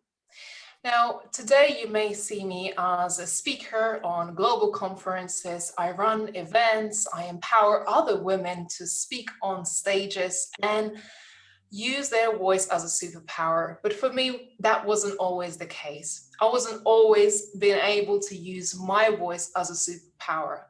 In fact, less than 10 years ago, I have lost my voice. I've been told to shrink. I have been told that my voice doesn't matter. I've been told that my message wasn't important enough. And I gone through a personal trauma where I felt like I needed to shrink, like my voice was taken away. I literally sat in my bedroom and looked in the mirror and I said to myself, Ray, please speak. I need you to speak. I felt deep shame. I felt deep fear, and I've lost my confidence, my own identity, and I didn't know how to use my voice any longer. I felt like I've lost everything. And I've gone through 2 years of shrinking away of my superpower. Something that inside of me was burning so much to use my voice as a superpower to empower other people, because I felt so passionate about helping other entrepreneurs, business leaders, and those starting out in business to succeed and thrive. But yet I couldn't use my own voice. This trauma that I went through was the biggest shame of my life that I didn't know how to get out of it. You see, today I speak on stages, and over the last 10 years, I have found a way back to myself. I have found a way back to finding my confidence again. I had to go through a lot of deep soul searching. I had to go through a lot of healing and starting again. The process of healing started really, really small. There was times when I couldn't even write a social media post. There was times in my life where I couldn't even speak to my own family about the things that I was going through. And you see, back then, I didn't know there were other people in the same position that I was in. I didn't know there were other people who lost their voices, who've been through trauma, who've been told to stay quiet, who've been told to shrink, who've been told they're not good enough. And I thought I was the only one. I was wallowing in my own self-pity. I was wallowing in my own hurt and pain without realizing that my message, my story was somebody else's survival guide. I remember just a few months ago, my mentor, Les Brown, asked me, why do you want to speak? And after nearly 5 years of hosting events and creating stages and mentoring other speakers to speak on our stages, that question really cut deep. And I asked myself, why do I want to speak? And for me, it was that knowing that I know what it feels like to lose your voice. I know what it's like to be told to shrink. So today, as you're listening to this conference, I want to encourage you, ladies and gentlemen, to dig deep and ask yourself, what pain, what trauma, what life experiences have you had that led you to where you are today? Because all of those things that you may feel deep fear about, deep shame, you may have some stories that you have never told before to any living soul. And you think these are the experiences that are so shameful for you. I want you to look at those stories and start to realize that these are your superpowers. These are the stories that you single-handedly gone through, that taught you lessons, that made you stronger, that made you realize how to get yourself out of it. And you can use these stories now, today, to encourage somebody else to keep going, to keep thriving, to keep succeeding, or just keep getting out of bed. Because back then, there were days where I couldn't get out of bed. I couldn't even put a social media post online because I felt so bad about myself. So today I want to say to you that your voice can be your superpower, and your story of the things that you have been through is absolutely your superpower. Even today, I was on Clubhouse and I was talking to many ladies in our room, and so many of them said they've been where I am today. They've been in that position and they feel deep fear of public speaking. Because we as individuals, we fear the most of the people judgment. We fear what other people are going to think. We fear what other people are going to say about us. And the minute you let go of that fear, the minute you let go of your shame, you're able to stand in your truth. You're able to stand in your authentic self. And with the power of your message, you can impact other lives. I have seen many people who step on stage and they may be sharing their story for the very first time. And it's that authenticity and vulnerability of doing that for the very first time is what connects with the audience. When you're able to not only educate people and share the lessons from your experience, but be vulnerable about the time of your life where you felt uncomfortable, where you felt hurt, where you felt shame and fear. So how can you turn your story into a superpower? Because I know there are people out there in the world who are praying for answers, who are praying to connect with somebody else on a deeper level and hear your story, hear your testimony, so they can keep going, so they can keep rising up, so they can realize they're actually not alone. And a lot of the times we walk in this life and walk through this life thinking we're alone. You're not alone. There are so many other people who have had bad experiences, difficult traumas, who have knocked them down, who have had to find a way to find the courage and the strength and their superpower to keep getting up. And it's those moments when you decide that, you know what, that isn't going to hold me back anymore. Now I'm going to switch the script. I'm going to switch it up and say to myself, I can do this. I can keep moving forward, and I won't allow the stories in my head keep playing back. You're not a victim of your story. You're not a victim of what happened to you. These life experiences were there to build you up.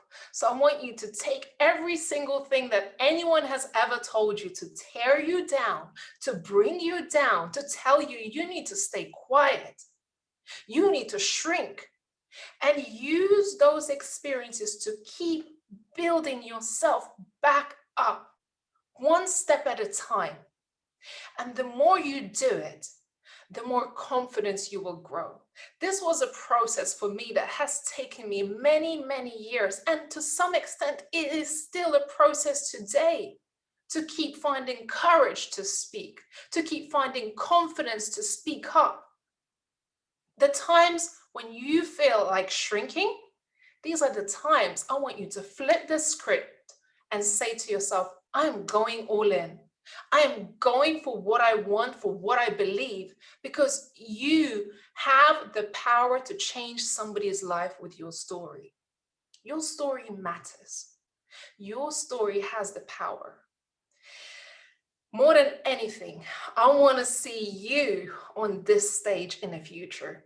I want to see you sharing your testimony on this stage and say, Gigi, because of your speakers, because of the people on this stage, I felt empowered, I felt inspired, and I feel like now I can take the stage and share my testimony with you today to empower somebody else, because your story is your superpower. Because the things that I thought about myself, the things that I thought about my voice, that I am quiet, people can't hear me. Every time I start in a meeting, people will say, I can't hear you.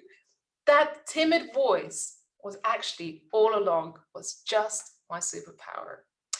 So I want to share something with you today.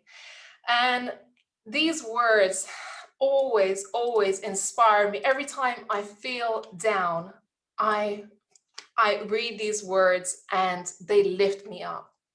So I want to read this for you. Our deepest fear is not that we are inadequate. Our deepest fear is that we are powerful beyond measure. It is our light and not our darkness that most frighten us.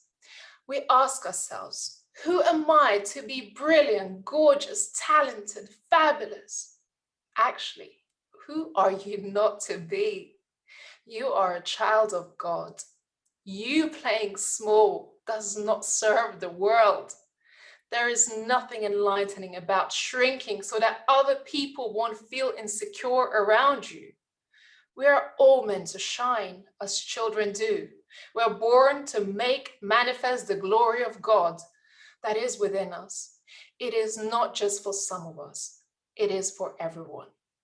And as we let our own light shine, we unconsciously give other people the permission to do the same. As we're liberated from our own fear, our own presence automatically liberates others. Today, take your story and use it as a superpower. Let your wounds be your inspiration. Let your story be your motivation, and your voice, your secret weapon to inspire others. My name is Raymonda Jan. I have the honor to be here today and present to you. Thank you so much, Gigi, for creating this platform for us and giving us the opportunity to share our message. Thank you, Raymonda. Thank you, Ramonda. That was beautiful. Gosh, I hope you all are learning so much. This is an amazing group of speakers today. And yes, you have the power to get up on that stage and share your voice. And it is just takes that one step, that one step. Very inspiring. Thank you. Our next speaker is a friend of ours, Mark Villarreal. He is a business coach, a consultant, a speaker, and best-selling author of 8 published books, 35-year veteran in corporate America, expert guest on ABC, CBS, NBC, Fox, Sandy and Friends, and most recently, Hollywood Live with Jack Canfield. Today, he's going to talk to us about women in leadership, the landscape, challenge, need, and the 5 key steps to success. Welcome, Mark. Well, thanks for having me, everybody. And Gigi, Melanie, it's great to be here. And I'm so inspired by everything I've heard so far this morning. So, yeah, one of the things that I'm going to take a step back and really talk about first my journey and how I grew my passion for women in leadership. I'm the youngest of 7 kids, so my mom was the biggest influence on me. I'm a mama's boy, let me just say that. And she would always tell me, great leaders pay it forward. And that's hopefully what we're doing here. But like Chris Salem said, my mom was very big on values and principles. Values, she would tell me, are what you live by. Principles are what you stand on. And she would explain that you could have values of trust, integrity, but they need to become a principle, which means that they need to become automatic. And that was because character was so important to her.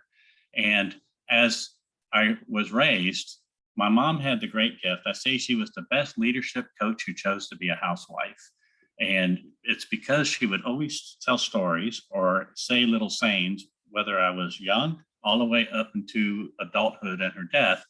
And many times she would repeat herself on something she said when I was a child that she would say when I was a teenager and then when I was an adult.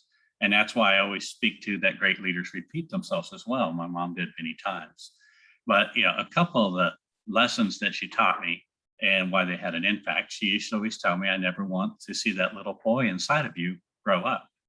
And she would explain that when you're a little boy, you dream that you can do anything, that you could be a policeman, you could be a fireman, and the next week you might want to be something else, right? I can do it. But she says, but as you grow up at some point in life, you start seeing the challenges and it starts affecting your belief system. And she says, so I want you to have that little boy in you at all times, because not only for yourself, but how you can inspire others.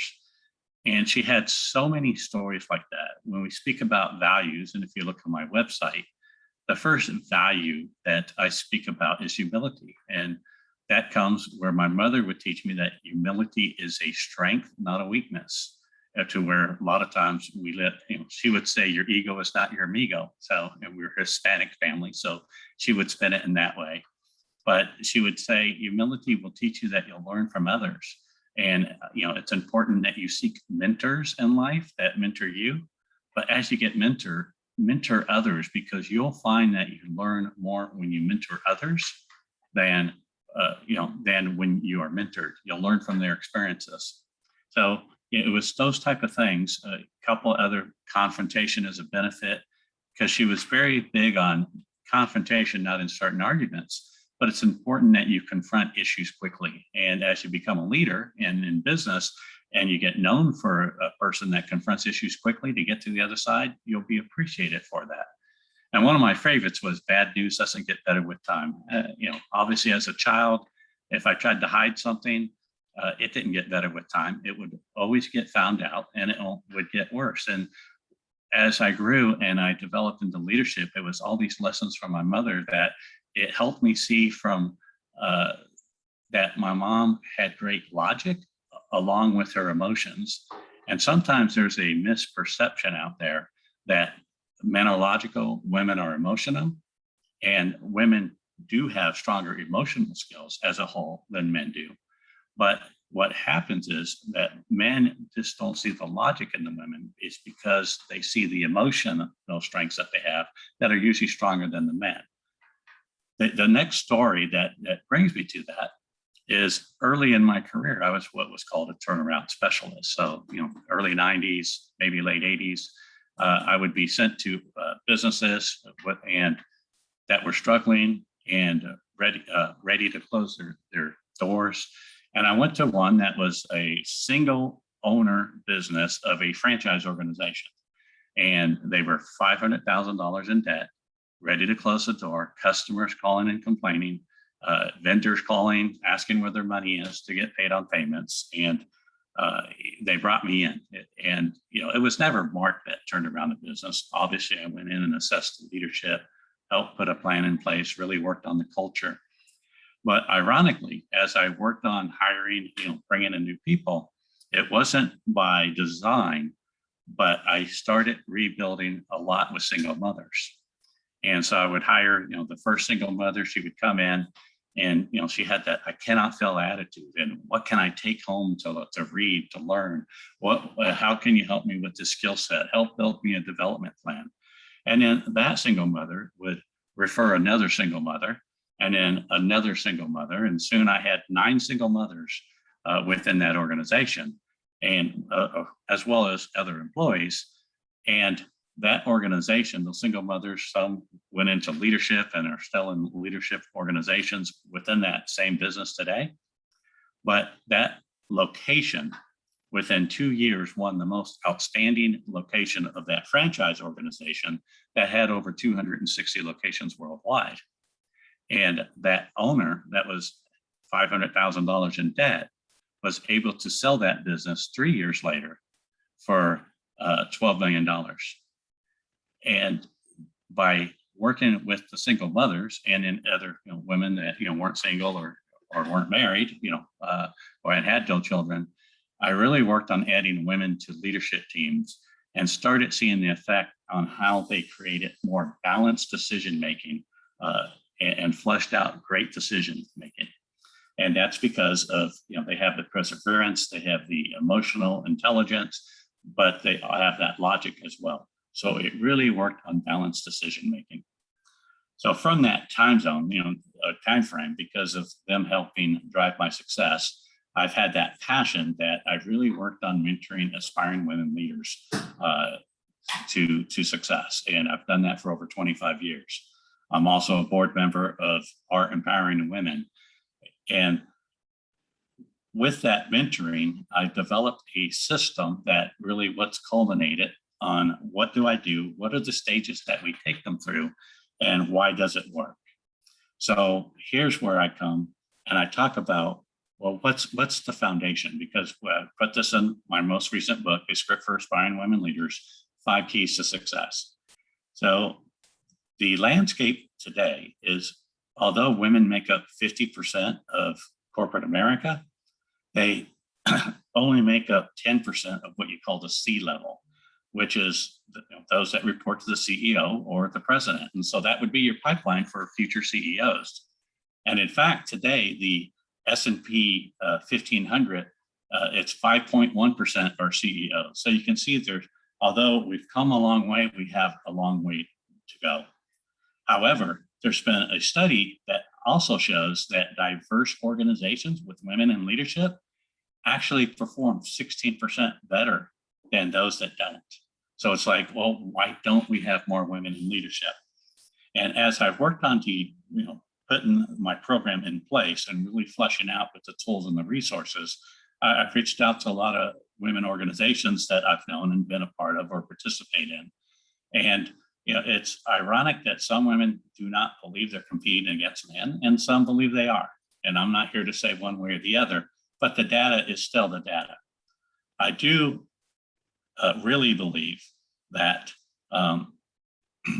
the women that don't believe that they're competing against men, in fact, men actually say we have our own unique gifts. And so they create their own narrative. So that's why the conversation earlier about creating your own narrative, those ones have gone and they've had the strength to create their own narrative and they drive that way.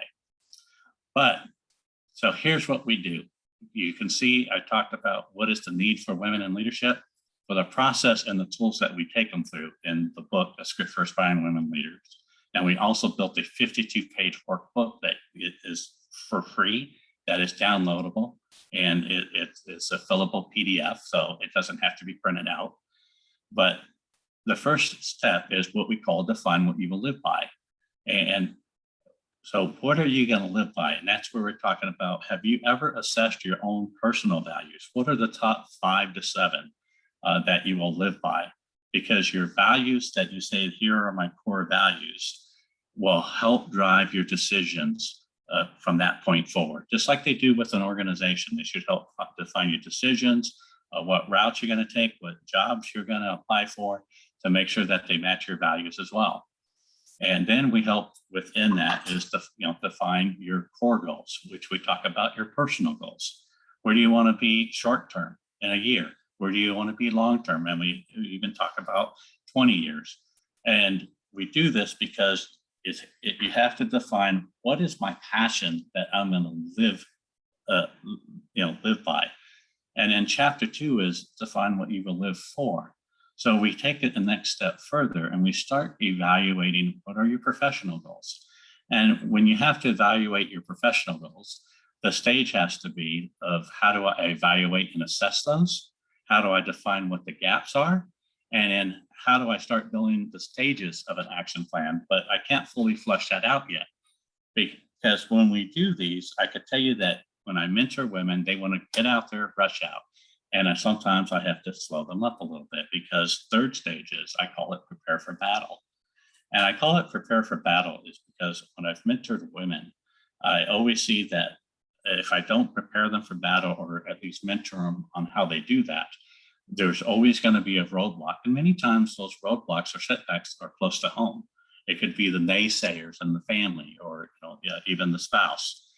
So here's where we teach them how to find support networks. And support networks, there's great support networks out there that could be chambers of commerce, but we also have them focused on women-only support networks. So outside of me, in fact, there's a great quote out there, it's an anonymous quote, that says, behind every successful woman are other successful women who have her back. And that's what the women's support networks supporting women are very good. So we have an evaluation process on how you find support networks and then how you evaluate them. And part of that is based upon what you did in chapter 2. What are your goals and what are your gaps in the skills? And do these support networks possibly can help me get there? And then you go visit the support networks and we have evaluation process on what you do when you visit them. But that then takes you to chapter 4, which is now, how do you build that action plan?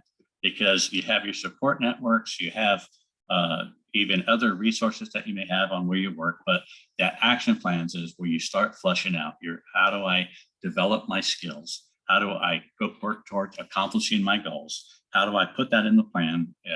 We utilize SMART goals, which is from the book Good to Great. And in chapter 5 is, now that you're starting to achieve, how do I keep the momentum? So we always have an evaluation process. And then how do we pay it forward that we help others? So, we talk about having an accountability partner. In fact, a lot of the people I work with, and Jack Canfield's really big too on an accountability partner. But CEOs join groups where they have an accountability partner of other CEOs where they meet once a month.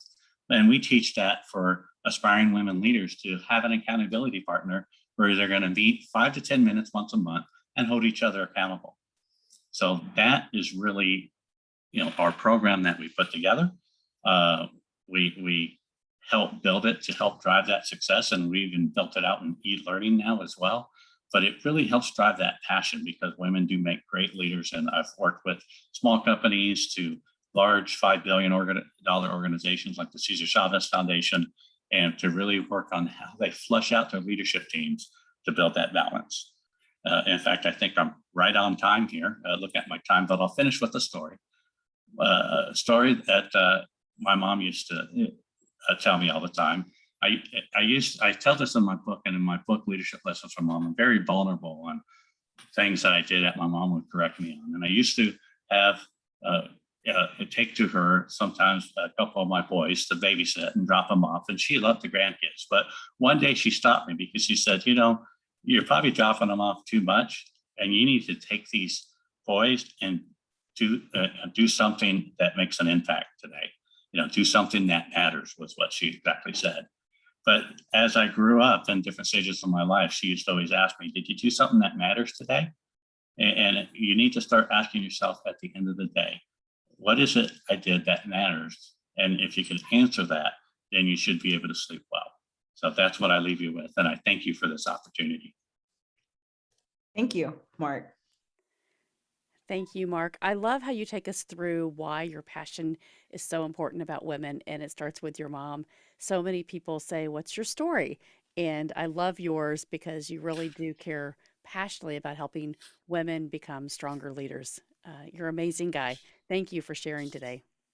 Well, thank you for having me. Let me know how I could always help. Thank you. Our next speaker today is Manira Zahabi. She's known as the Niche Navigator, an author, speaker, influencer, and entrepreneur. She's going to talk to us about niche shift, how to navigate to your niche clients. Thank you for joining us, Manira. Hello, everybody. I am so excited to be here. Thank you, Rosalind, for doing this, and Melanie for introducing me. Winston Churchill says that all good communicators get to the point before their audience start listening. So what's the point, right? I've been often asked about exactly can you look at my niche? Can you look at my message? Can you look at my course? What do you think of this, that? And sometimes I feel like the cat in the hat, right? But I'm going to tell you something. When you shift your niche and you figure out what it is that you want to do, you also have to define that niche. So today we are going to talk about defining your niche.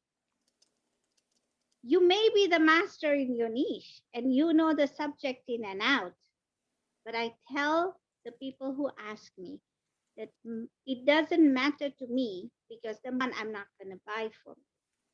What should matter is the opinion of the person that you are targeting, your ideal customer, your target audience. It is their opinion that should matter to you. So, what are you saying that really grabs their attention and shifts, right? Shifts their thinking towards you. How are you targeting them? And what are you saying to them? So I am the niche navigator, and I'd like to share 3 tips on how you can craft your message to resonate with the ideal clients that you want to serve and shift the thinking. I have a friend who went to medical school. She hated it. Then she figured out that in order to help people, all she had to do was shift her thinking and start working with the herb and ancient Chinese methodology. And so she learned how to do acupuncture. Today, 10 years later, she's a renowned acupuncturist here in the state of Chicago, in the state of Illinois, in the Chicagoland. She helps women who have struggled with getting pregnant. And that's her niche. She nailed it, right? So you've been told, hey, you need to have a niche, but I'm going to ask you, you already know what you want to do. All you have to do is figure out that dot. So let me ask you one more question. Have you defined your niche? Have you really defined your niche?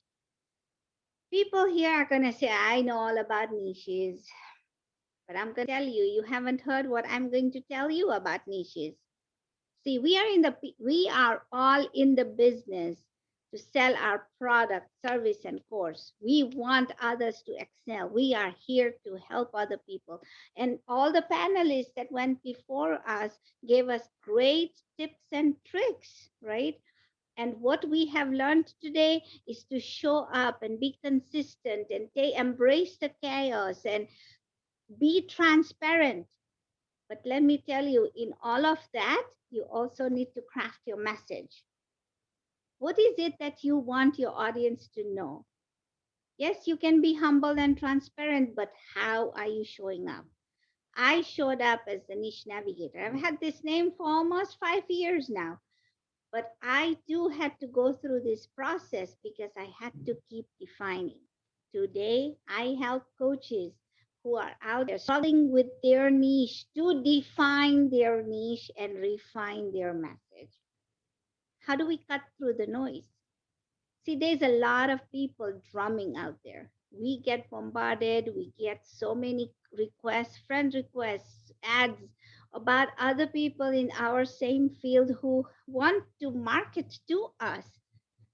But what do we want to do? We want to cut that competition and stand out. So, how do you stand out, right?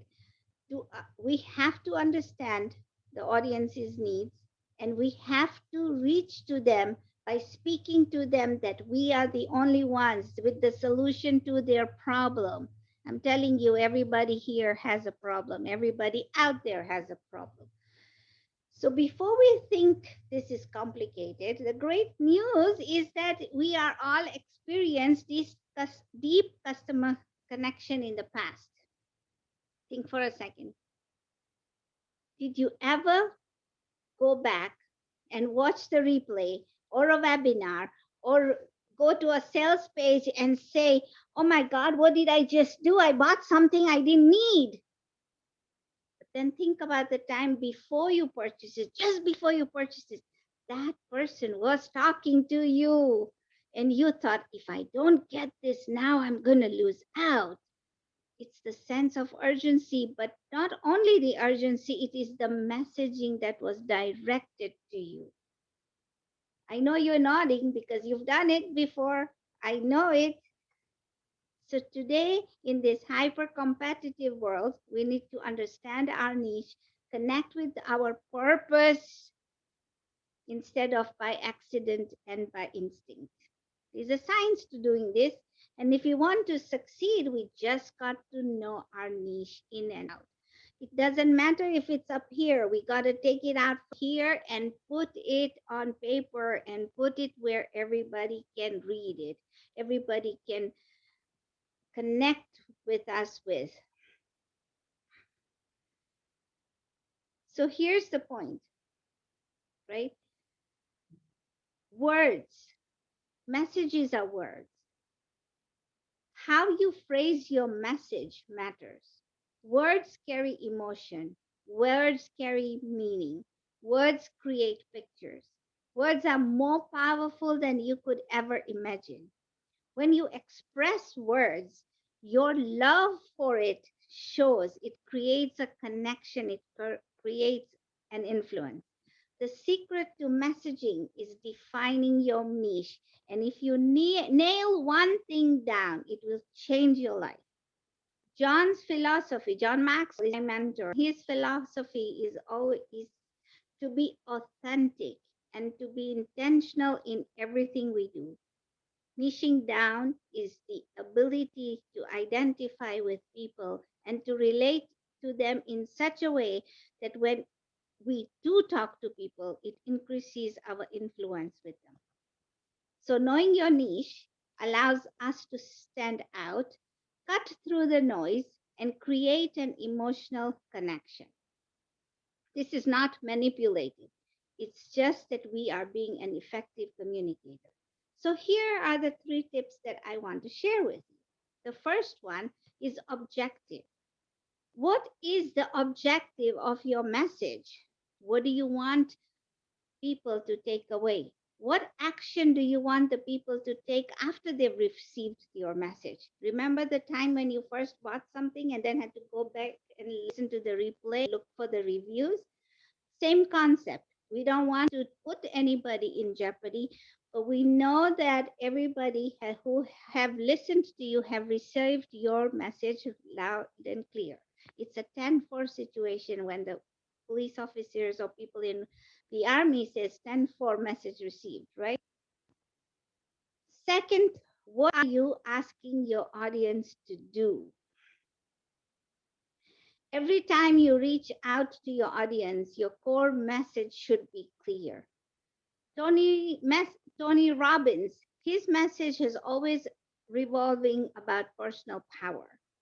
Steve Harvey's is reinvention. And Judge Judy on TV, her message is always the truth will prevail and so forth. So you get the idea, right? The idea is when you show up, people need to know that.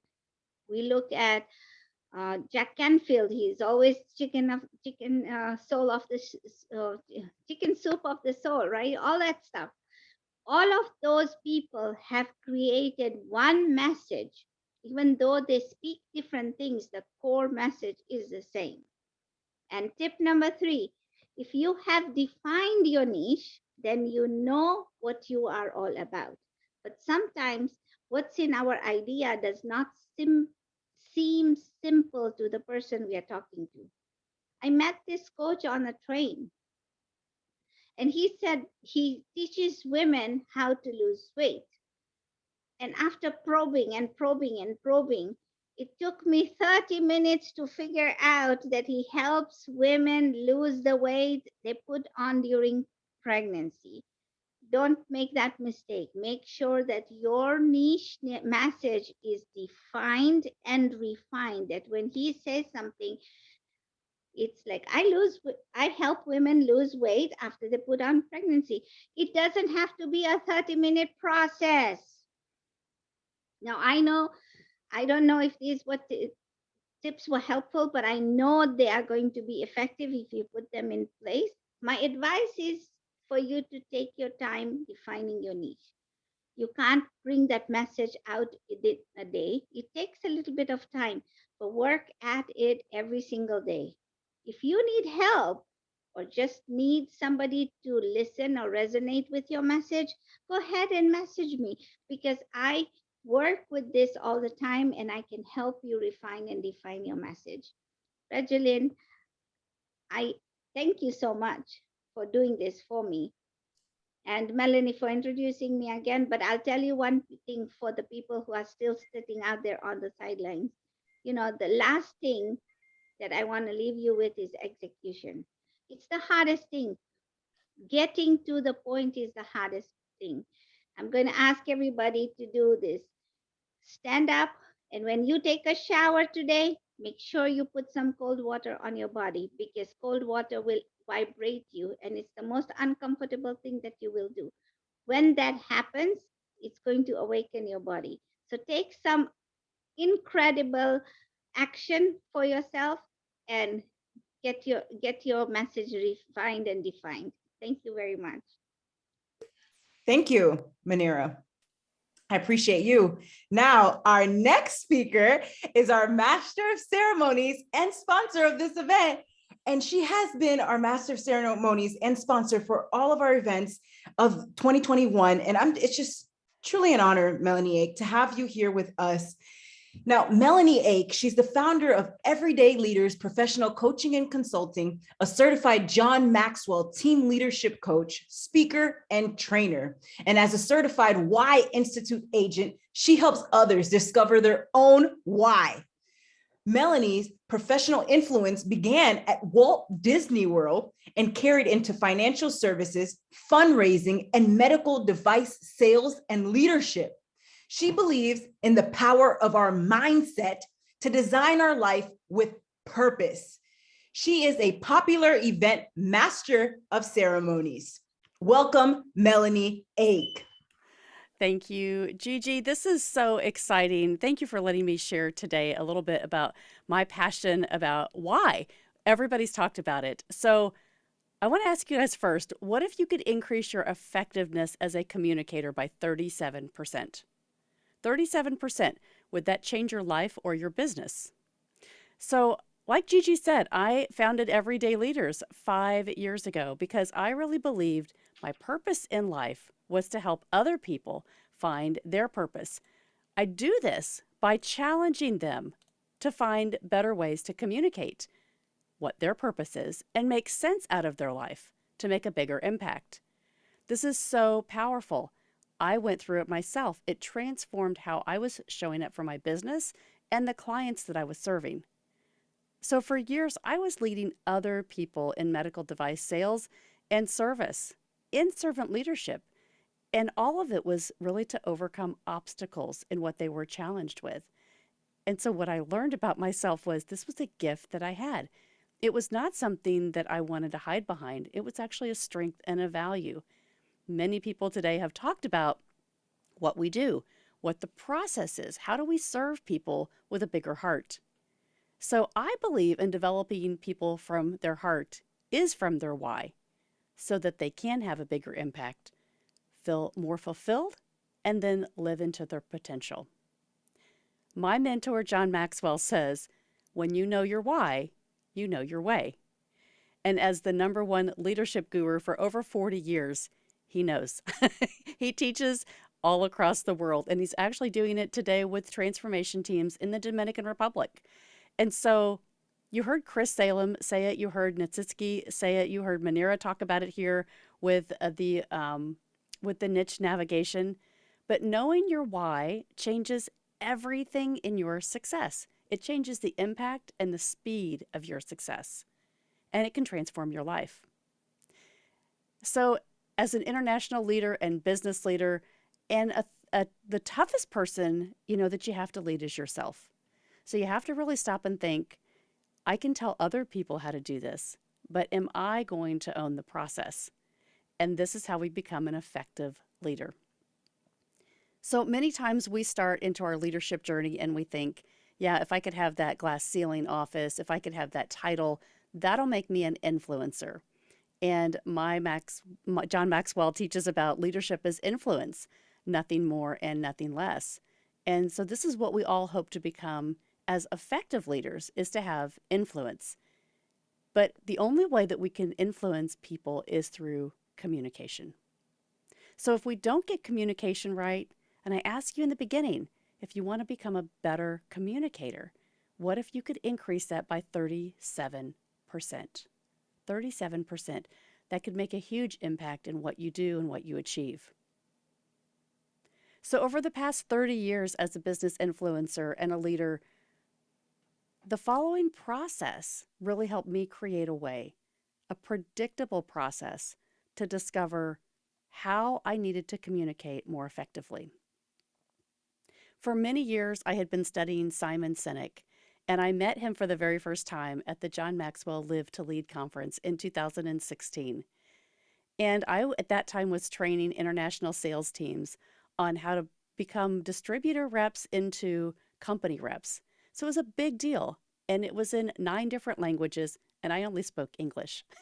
So starting with Simon's why, start with why. His TED Talk, if you haven't seen it, go there right now and tag it for later. Start with why was one of the most popular TED Talks that Simon's concept about how we communicate from our why instead of from what we do really changed the way people heard us. In fact, on my group of everyday leaders, I posted one of his conversations today about how we listen and how we hear. It really does change us when we listen to someone and we give them the opportunity to finish their thought instead of saying, oh, yeah, I know what you meant to say. Oh, I heard you. Or trying to finish something to say, oh, I can connect to you. Connecting is really about listening fully and completely. And so if we can get this down as a communicator, wow, that would change our life. 37% greater capacity to be a better communicator. It changes everything. So Simon teaches about the order and why it's so important. And like Manira said, it's the why, it's the how, it's the what. And so many other speakers talked about this and referenced it too.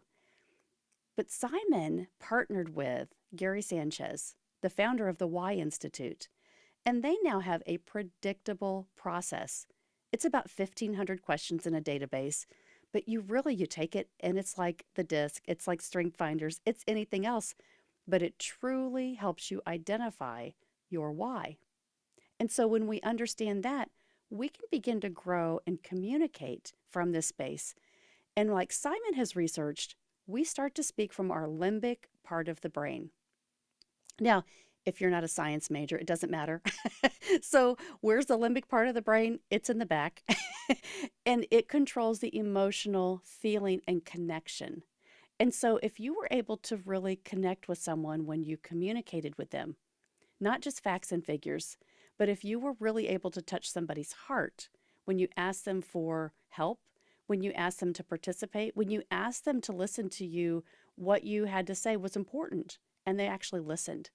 So Simon realized that this is a way, if we can communicate from our why, everything in our life starts to change. So if we stay close to our values, right? Walking the walk and talking the talk. This is really important because when people hear us from our limbic part of the brain, they see us, they watch us, they see how our values match our language, and they really start to believe in our journey. And that's when they believe what we believe. It was several years of personal leadership development and an investment in myself. And I have to say, I've studied way over 20,000 hours in my own personal development since I started, and it has changed my life. Learning value-based principles, and now letting myself help other people with that, not just keeping it for myself, but helping others. So in 2020, I joined the Why Institute, and now I'm able to really take this process and become servant leaders in the communities, really serving other leaders and helping them discover their why. So what we've discovered and what I teach is there are 9 whys. So I would love for you to grab your journals and your paper. I'm going to take you through these real quick and just think about what you believe your why is. Not taking the assessment yet, but thinking about what do I believe really motivates me in everything that I do. So here we go. 22% of the world are contributors. This means you show up to contribute to a greater cause and make an impact. 16% of the world are based on trust. Everything they do is to create relationships based on trust. 15% of the world are make sense. What that means is they want to make sense of the complex and challenging. 11% are to challenge the status quo. Think differently and create something that does not already exist. That's mine, by the way. 6.5% are simplify. These people, we need them. They make everything simple. 7.2% are clarify. They want to be understood and they want to understand the process. These are the people that ask you a lot of questions because they want to get things clear. 8.8% are right way, means they know that there's a process for everything and a process will be followed. These are the great people in your life that make all the regular and beautiful recipes for Thanksgiving. 13.5% are better way. They create better ways to make an impact. They are the innovators in our lives. And 5.7% finally are the masters. These gain knowledge about multiple different levels of ideas and are the ones that we go to for everything that we want to know. Hey, Uncle John, he knows that. I'll ask him. So think about these people in your life and these percentages, because if whatever your why is, the other part of the percentage is what people aren't. So if you don't know how to communicate with them, you're not an effective communicator. So knowing this process really helps you to get clear, to stand out and make a bigger impact. Now, for individuals and business owners, when they're able to understand their why, the passion that fuels them, how to build their teams in a constructive manner, this changes the game. And think about this. Ragni said 1%. If you invest 1% of your time, did you know that's actually 14 minutes a day? So if you were able to change how you communicated 14 minutes a day differently in your relationships, in your business, in your marketing, that if you did that for 365 days in a row, you would make an impact of 37% in your life and business. That's huge, right? So I ask you, do you want to be a better communicator? And could you think you could do it at 37% impact? You have that opportunity to do it. Just 14 minutes a day. So in closing, I believe everyone can be an effective communicator. I think you have the capacity to be a leader, to be a servant leader, and to learn these steps to truly become heart-centered in everything that you do. And I challenge you to discover your why so that you can, again, get clear, stand out, have a bigger impact in everything that you do in your life. If you know your why, you know your way. I invite you to join the Heart of Leadership Live. It's a summit that I'm having December 5th. We're going to hear from a lot of heart-centered leaders that know their why and they're showing us the way. Thank you so much, Gigi, for having me today. Thank you, Melanie. That was so much fun. I love this. Our passion just oozes, doesn't it? Oh my goodness. All right. So our next speaker is Veronica, correct? Yes, ma'am. Okay. So let me find her on my list here. Sorry. Veronica Sofer, she has been on many panels with us. She is an award-winning visibility strategist with over 20 years of public relations experience. And she's going to share with us the power of storytelling. So welcome, Veronica. Thank you. I'm so excited to be here. The talks have been phenomenal, and I just appreciate everyone sharing their why, sharing their passion, and sharing their expertise. So I'm going to go ahead and set my timer now because I don't want to go over. But what I do want to do is make sure that I connect and bring some value in my small way to contribute to this great cause. So thank you, Gigi. Thank you, Melanie. You guys have always done phenomenal work, and I'm just so excited and honored to be here. So, the thing that we know about storytelling is that it's been the way that humans have communicated since the beginning of time. We told stories to convey warnings, to convey excitement, to convey love, to convey all kinds of things. And we knew that once people could make a connection, that they were going to learn the information. This is how societies have taught agriculture and have taught the ways that they've been successful as a society. So when we think about what we're trying to do in a global business environment, we have to connect with people, and people have to be able to connect with us. And that means showing up authentically. Back to Melanie's points, it's talking about sharing our whys and tapping into all of the ways that we can bridge one person to another. So storytelling is really at the core of how you can grow your business. And so today I'm going to share with you some steps that I have used and that I share with my clients and with the organizations that I work with. And the one thing I always start with, no matter what kind of conversation we're talking about, it's understanding the problem that we're trying to solve. So if you're taking notes, step one is, what problem are we trying to solve? Once you get the answer to that question, it is going to keep you focused, because oftentimes as we're brainstorming, we're excited about a story we're going to tell, we're excited about a product launch, we're excited about an initiative or a program we're supporting, we get distracted and we get off topic.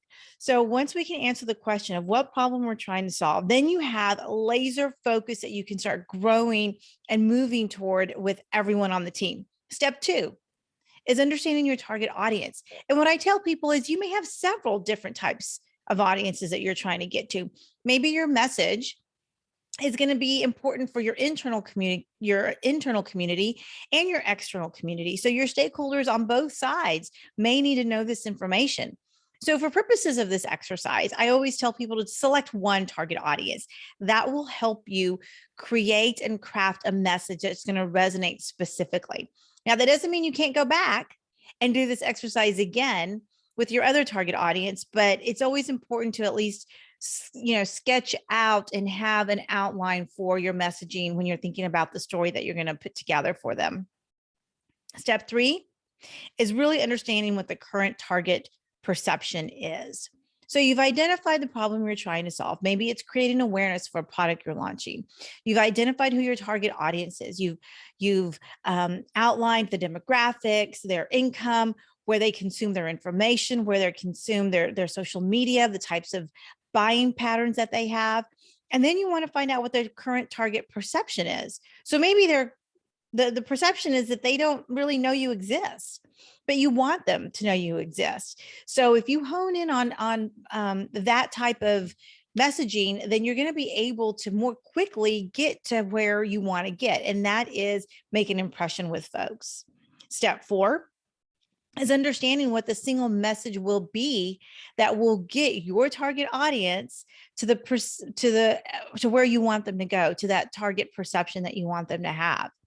Now, people always ask me, a single message, isn't that a bit much? I mean, don't you need to have several so that people can choose from? Well, we'll get to that in just a second. But at the end of the day, there is just one single message. And maybe that single message is learn more, buy now, reach out, connect. Whatever that message is, you want to get it to its simplest form, because a good story has a very, very clear point that's going to get you to the next level. And that's what we call our call to action. And we'll talk about that in just a second. But once you identify it at its simplest form, it's going to get you there. So I always tell people not to get complicated. Don't throw in a lot of adjectives. That's not where the creative process lies. We're talking about creating an outline for a storytelling, a message that's going to really bridge the storytelling from you to them. And then again, back from them to you, because you want it to be a conversation and not just a one-way of communicating. So once you've gotten that single message, then the next thing you're going to identify, and this is step 5 if you're keeping track. Step 5 is identifying the key insights that will support this message. And so this is where your creativity gets to come in. And this is when you get to use some adjectives. And this is when you can start digging into your heart and your soul and really start bringing in the things that you enjoy about this particular topic, or that resonate with you, that you think others will like too. So again, if your target audience is one where you want them to know that your product exists, use words like exciting, phenomenal, robust, because if those words resonate with you, then as you're crafting this message and you're designing the foundation of your storytelling, then you're going to get to the next level with words that people can relate to. Because when we hear words, we're also creating visuals in our mind, and it is embedding all those embedded emotions that we have about that word start to come forward. And that's what we want. We want to trigger an emotion, because at the end of the day, we're going to want an action. So this is the part where you start getting really creative when you're developing your key insights. And you know that if you've got a problem to solve, that people are looking for a solution, because you wouldn't be just doing this if you didn't know that people needed a solution, because there was a lack of, and you're coming in and you're creating an opportunity for people to have that problem resolved. And lastly, step 6 is really identifying your tone and manner. You know, I tell people all the time, sometimes CPAs or people, maybe attorneys or people that work in the business world, they think their industry is boring.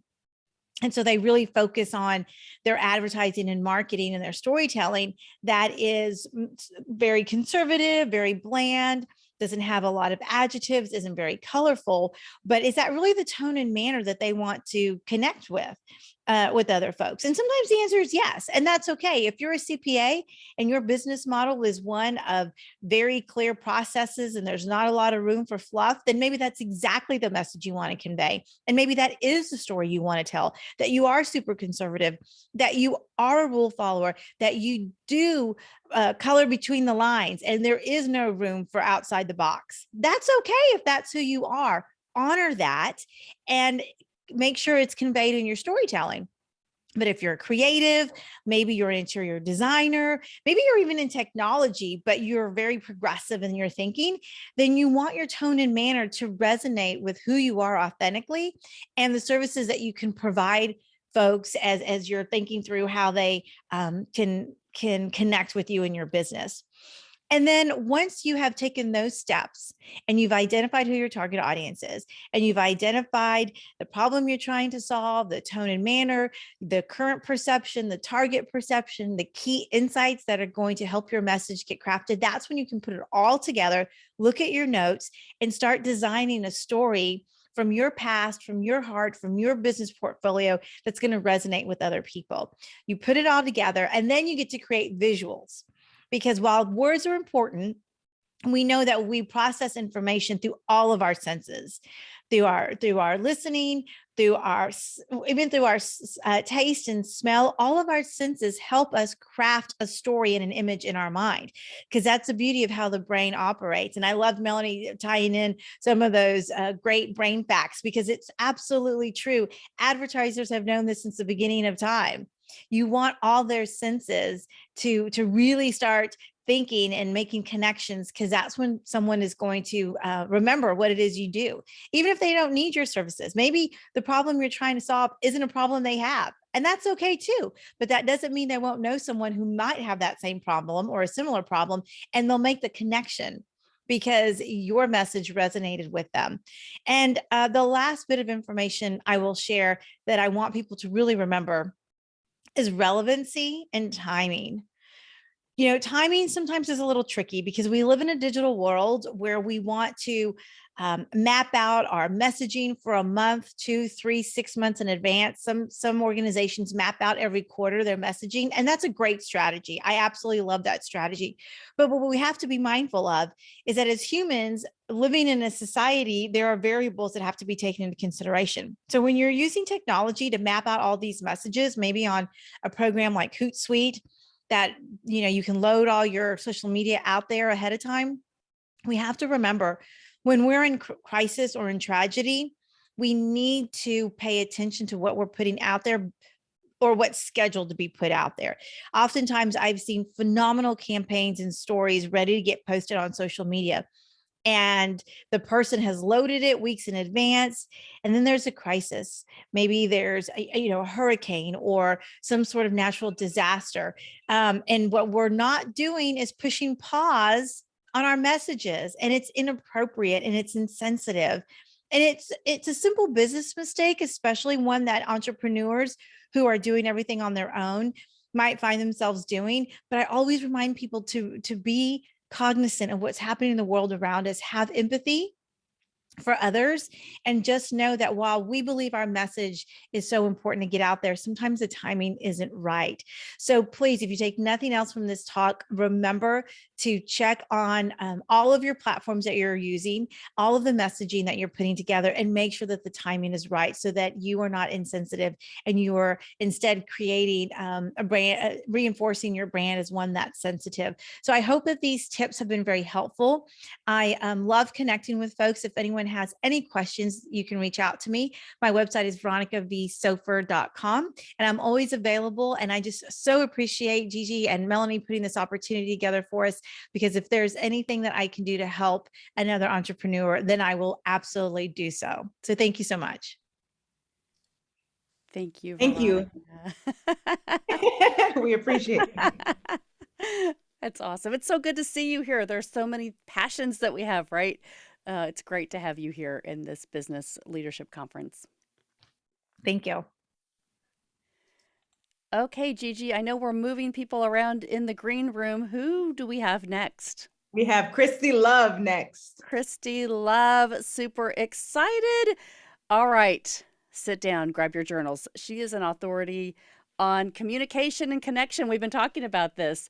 An award-winning speaker, confidence and public speaking coach, executive trainer, author of the book From Stage Fright to Superstar, and the podcast host of the Be Seen and Be Loved podcast. She's going to talk to us about communication. So thank you for joining us, Christy. Absolutely. I am so very excited to be here, everyone. So let me begin. Let me see if I can share my screen here. Yes, ma'am. Am I sharing?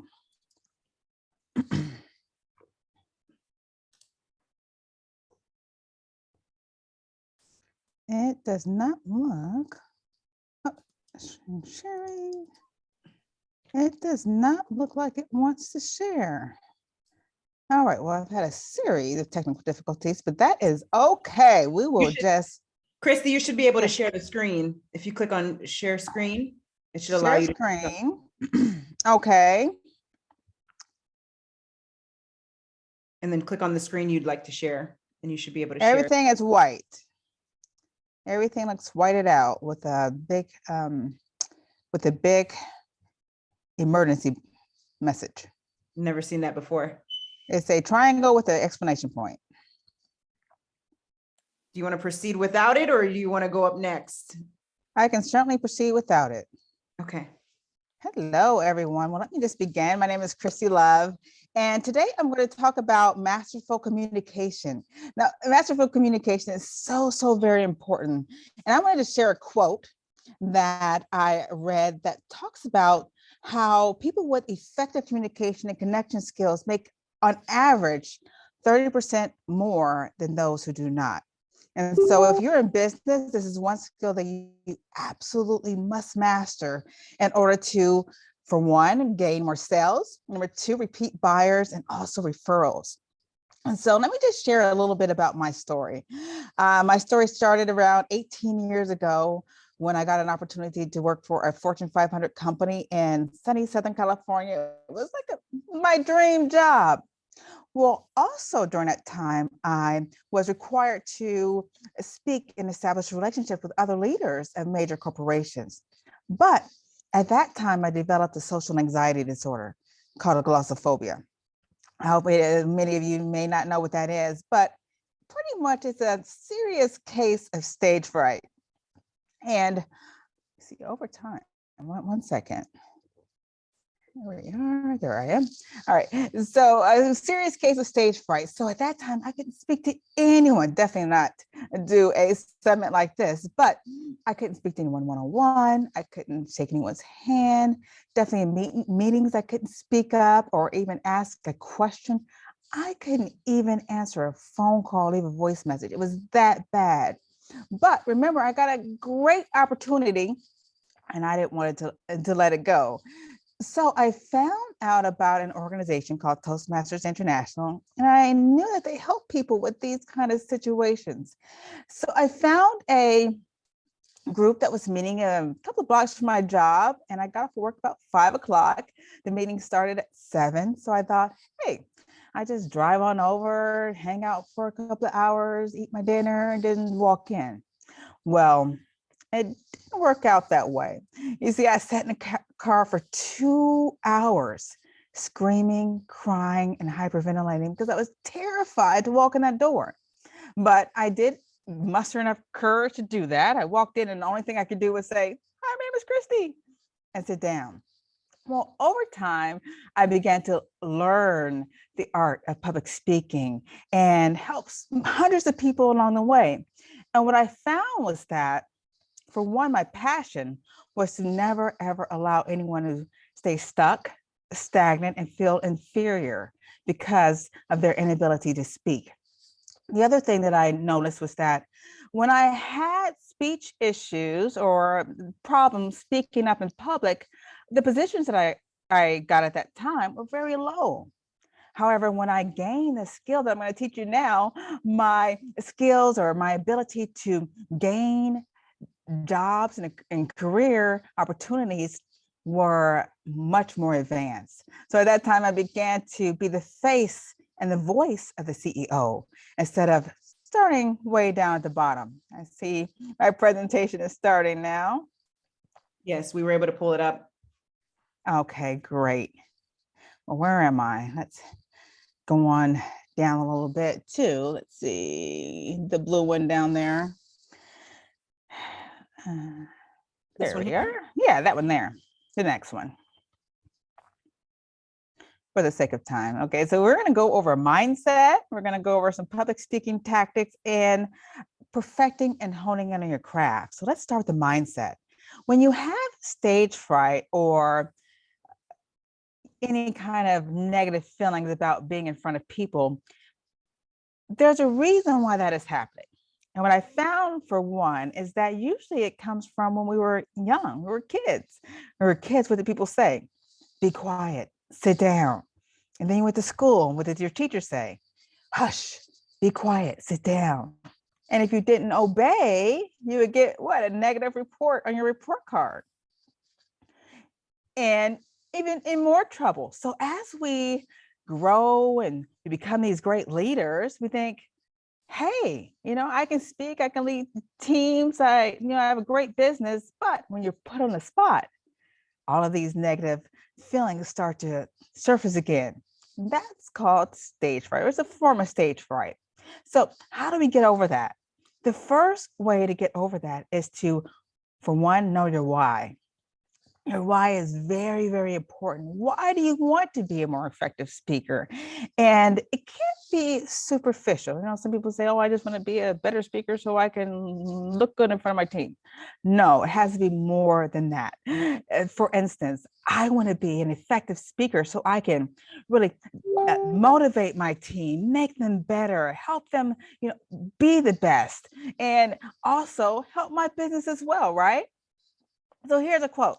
75% of people suffer from fear of public speaking. So just understand that this is normal. This is normal. We just need to gather a couple of speaking tactics to help us to become more confident in front of a group or even a larger audience. Okay, next slide. So let's go over a couple of power moves and like all these public speaking tactics. And this is where this fun part begins. Now, the first public speaking tactic I want to go over is eye contact. Now, when you're looking at someone and you're looking at a client or talking to a client or doing a consultation, and you're talking to someone and their eyes are all over the place, what does that make you feel like? It makes you feel like they're not being very truthful, right? Well, eye contact is very effective. So when you are talking to someone one-on-one, make sure you look them in the eye. And maybe if you're doing a Zoom consultation, make sure you're looking at that green dot and making connection and contact as much as possible. Now, the next tactic is vocal variety. Take it one step back. Vocal variety. Now, vocal variety or vocal inflection is very important to engage an audience, whether it's speaking to one or many. So use different inflections, up, down, out, in, to be able to better connect and actually bring more attention to your audience in a more dynamic way. Now, the last thing is engaging your audience. You can do that with body language, eye contact, vocal variety, all of those great things. All right, next slide. And lastly is perfecting and honing in on your craft. You know, a lot of professionals think that, hey, I can talk, right? But when they're speaking with their client, they're not connecting. And they may know more about the products and services, or they just want to talk about the benefits and features and yep, yep, yep. But they're not really fostering those solid relationships with the person that they're talking to. So we're going to talk about a couple of things here. Next. Well, let's talk about 90% of anxiety we feel becomes from lack of preparation. So when you're feeling anxiety, you probably just didn't practice enough, right? And lastly, when you're doing a presentation like this, I know this is about 10 minutes, but on average, you should be practicing your speech or presentation at least 10 times. I know I've done this several times, way more than 10 times. So, but knowing that allows you to be more confident, allows you to become more powerful and be seen as expert in your industry because you're not forgetting certain things, right? So I read an article about 15 years ago, and it talked about a guy named Ken Cosina. Now, Ken works side by side with Steve Jobs.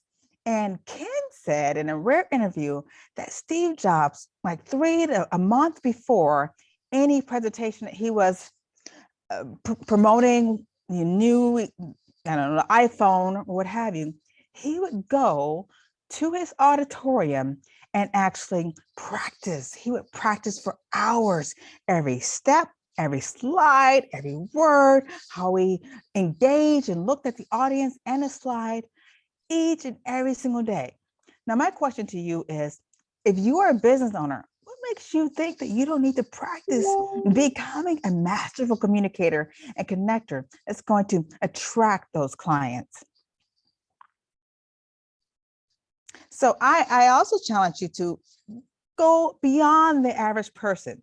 You want your business to shine. You want to stand out. And remember, you created this business for a reason, because you know that your product or services are going to help enhance someone's life in a certain way. So I have a special gift for you. I want you to go to this website, www.beseenbeloved. Actually, it's .com/7 keys. So I messed up there.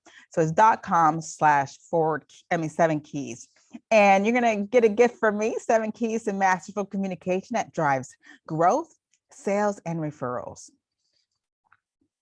So what's next? If you also want to book a complimentary call with me, you can also go to my website, www.beseenbeloved.com.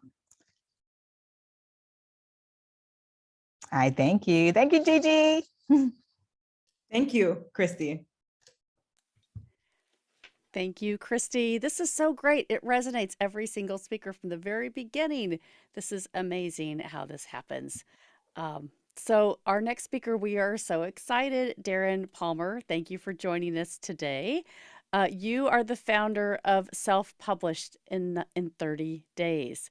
#1 self-publishing company in the world, 10 times author, host of multiple podcasts, Self-Published in 30 Days podcast, The Power of Story podcast, award-winning, and Author Spotlight and Market Leader Live.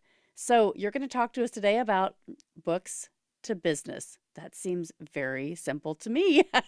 Excited to hear from you today. Awesome. Thank you so much. It's an honor and a privilege to be with you all. Are you all able to see me and hear me okay? Yes, sir. Awesome. Awesome. No problem at all. Well, thank you so much. I'm excited to be with this amazing team of people. I believe that great minds attract each other. It's called a tribe. And so I'm excited to be with you all today. So I want to be respectful of everyone's time. But when we talk about books to business, I'm going to share a screen real quick. It's about B squared, book to business. And I think the Achilles heels for most people who are leaders, business owners, or entrepreneurs is that they don't understand that the book is the appetizer that leads to the main course, which is their business, their nonprofit, or their ministry. So here at Self-Published in 30 Days, I have a concept of being a market leader when it comes to your branding. So I'm gonna go through a few slides to help bring home the point. So being a market leader and having that understanding is really basically not being a generalist, but being a specialist. Also having an understanding what a market leader is what we're going to be covering today. And also identifying the qualities of that market leader. Some of the things that you see right here, far as my bio that was shared a little bit before I even came on and did this presentation, allows for me to separate myself from others who are doing a book. So if someone has a course out, or someone else is saying that they're doing a book, it can help you. You want to have social proof, and you also want to make sure, as you hear the Southern drawl like Tim McGraw, you'll understand that you want to make sure that the proof is in the pudding, like my grandmother would say before she went to be on with the Lord.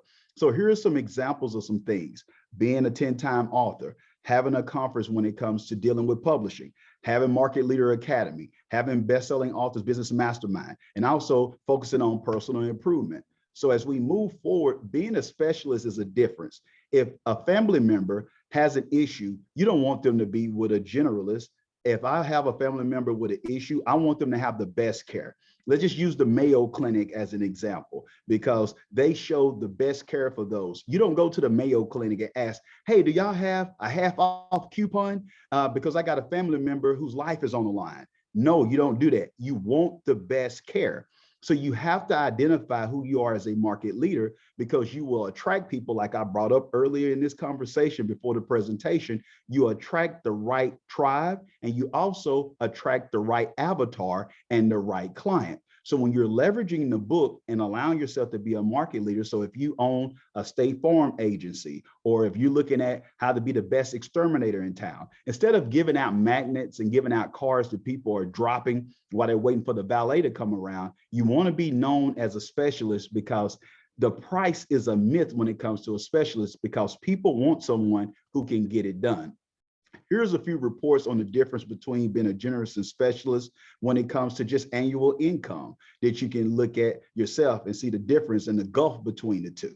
But as we move a little bit further, ways to become a market leader, for one, is actually getting a book done, leveraging a book. So regardless if you're a 2-time Daytime Emmy Award winner for the Steve Harvey Show, like one of our clients like Kim Gagne, or as my man, Mr. Murison, who was able to come, communism or whatnot, transitioning from being in Romania and being able to get out of that and escape and be in Canada, and now is known as the king of wholesaling when it comes to Canada. Or if you're a 2-time, or also if you're a national champion coach, like my good friend, Coach Q, Francois Bedell, it's beneficial. Coach Q did an excellent job of leveraging this, because when his team won a national championship, he was thinking about doing another book. By getting expert opinion, he found a way to create a way to be an expert in his field by having a book from chumps to champs, turning that program around to have that book available when they were able to get their national championship ring. So even though he's not with that actual college anymore, he was able to create another opportunity at another university that actually paid him a whole year during the pandemic, and they didn't even have a program at that particular time, showing how to leverage yourself. Here's a few other ways that you can leverage the B Squared method, book to business. These are just a few of the podcasts that our company has. Getting your own message out. I love the quote by Tyler Perry: instead of asking somebody for a seat at the table, create your own table.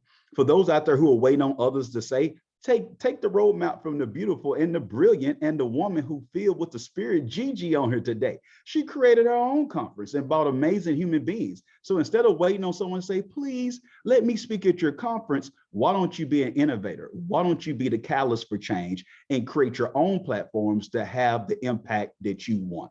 I have a great saying that I say is great because I believe in it. Wherever you have positive impact, it intersects with income. Let me say it in the back. I wish I had a praying church. I'm down south, I'm in the Bible Belt, so I had to get that out of my system. But if you create positive impact, it intersects with income. Here are a few other ways besides podcasts. Make sure that you utilize this. Get on blogs. Use LinkedIn when it comes to for articles. Allow for yourself to get on Medium, medium.com. Put content out. If it's just something that's already a part of your newsletter, repurpose, RPC. Repurpose that content and leverage it on multiple platforms. LinkedIn, Medium, and also on your own personal website allows for you to have SEO or whatnot, where when people are looking you up, you can be looked at as a market leader in your industry. Last but not least, conferences like we are here today gathered by you bringing great minds together, adding value by being service mindset. And when you stay relational, a wise man once shared with me. He said, Darren, what's the difference between contacts and contracts? I said, I don't know, sir. He said, it's the letter R, son, and that stands for relationships. So when you understand the importance of cultivating relationships, whether it's bringing those who you respect to be on the platform, or you allow for your audience to be poured into, even if it's not you sharing the great content, when you do share something, they're going to believe in you and what you say, and allow for you to create and cultivate the relationships will allow for you to be recession proof. My name is Darren M. Palmer. It comes to speaking engagements. You will be available for those because you became a market leader. And also, things not to do quickly. Don't go cheap on your logos. Don't go cheap on your branding. Create content that people can respect, and then you'll be able to separate yourself in the marketplace. Here are a few ways that you can contact me and get in contact with us at self-publish the letter in 30days.com or on any social media platform. But once again, thank you, Gigi, for allowing for me to be able to be here. I'm going to make sure that I stop sharing the screen. Hopefully I can figure that out and get back out of here. But thank you so much for this beautiful and wonderful conference. Thank you, Darren. Thank you, Darren. Gosh, that was so important. That was so important. Go back and listen to that right now. This is crazy. If you don't do those things first, everything else is going to be wrong. So what a great lesson. Gosh, our next guest, I am so excited. Rachel Druckenmiller. I saw you the last time we interviewed on the Pass the Torch for Women podcast. So I am really excited that you're joining us today. You are amazing. And we opened up with your song. And so I'm going to introduce you here. Rachel Druckenmiller, CEO of Unmuted, and is on a mission to humanize the workplace by igniting resilience, connection, and engagement, and hope in leaders and teams. She's delivered over 150 interactive virtual learning experiences as the keynote speaker, workshop facilitator, and leadership trainer in the past year, just through COVID. She's worked with dozens of organizations, including Citizens Bank, Deloitte, Sherwin-Williams, and the American Heart Association. And today she's going to talk to us about the unmuted life, elevating your confidence, courage, and career. Thank you, Rachel. Yeah, thanks so much. Good to see you again. And Gigi, wonderful to see you and to be here today, and everyone that's joining us online. I want to invite all of you to think about for a second a time or an area of your life where you silence yourself. Are you silencing something in your body? Is there a signal that it's trying to send you that it wants attention? Are you silencing your desires and dreams and aspirations because you're afraid of what people are going to think of you? Are you silencing your expression? Maybe you have some form of creativity to share. Maybe you're a writer, or you're a singer, or you're a dancer, or an artist in some form, but you're self-conscious and insecure about putting that out into the world. Maybe you're not speaking up for opportunities that you want at work, for a promotion, or for a different job, or for the opportunity to be part of a project. Maybe there's something in a relationship where you have silenced yourself and you've just accepted that this is the way it is. And instead of speaking up and advocating for what you need and for what you want, you've chosen to stay silent. All of us have experiences where we do that, where we silence ourselves. And I think of one experience I had that really stands out. We talked a little while ago about the power of storytelling, and I love storytelling because stories connect us. Stories are a universal language, and I'm generally not someone who's all that prescriptive. I don't find that works very well for me, that say, I don't find that me saying, here's the 3 things everyone needs to do to get unmuted is necessarily the most helpful. I like to share stories and invite you to reflect on your own experience, and then based on that, decide what works best for you. So 5 years ago, in September of 2016, I had a dream that I was drowning. And I had been pushing myself. I don't know about you, and you can let us know on the Facebook page, but I was definitely somebody who my whole life was an overachiever and put a lot of pressure on myself to perform. And I felt like I had to achieve and accomplish my way into being loved and accepted, because I didn't feel socially accepted growing up. And I was going through this experience of having a dream I was drowning, feeling really, really, really stressed out at work. And at a certain point, I got really sick a couple months later, and I completely lost my voice. This had happened before, but this time it really got my attention, because by then I was speaking as a big part of my job. And to not be able to speak was something that was really scary for me. I started to get really, really sick. I had swollen lymph nodes, the worst sore throat of my life, and I couldn't seem to get better. I couldn't seem to get my energy back, couldn't seem to get my mojo back. And I didn't know when that was going to give, when something was going to shift. So on Valentine's Day of 2017, I was supposed to be at dinner with my husband, and instead I was at my doctor's office and getting diagnosed with something called Epstein-Barr virus, which is an acute form of mono. I had burned myself out. And so many of us now, especially in the past 18 months, have gotten to a position where we are burned out and tired out and checked out. It's been a hard time to be a human. It's been a really hard time to be a human. And in the midst of that, we have this tendency to silence ourselves because we don't want to be a burden on anybody else. Everybody else is dealing with their own stuff. I don't want to bother anybody. I'm really struggling. I'm really having a hard time, but I don't want to bother anybody. And so we silence ourselves. But I knew that I needed to get help. I knew that whatever I was dealing with was not something I could manage on my own. And so over the next several months, I sought the help of as many people as I could, from a doctor and a nutritionist, from my spiritual leaders at my church, from my community at my church, from my husband, from music, from journaling, anywhere I could find support. I said yes to it. For the first time in my life, I was somebody who muted my need for help.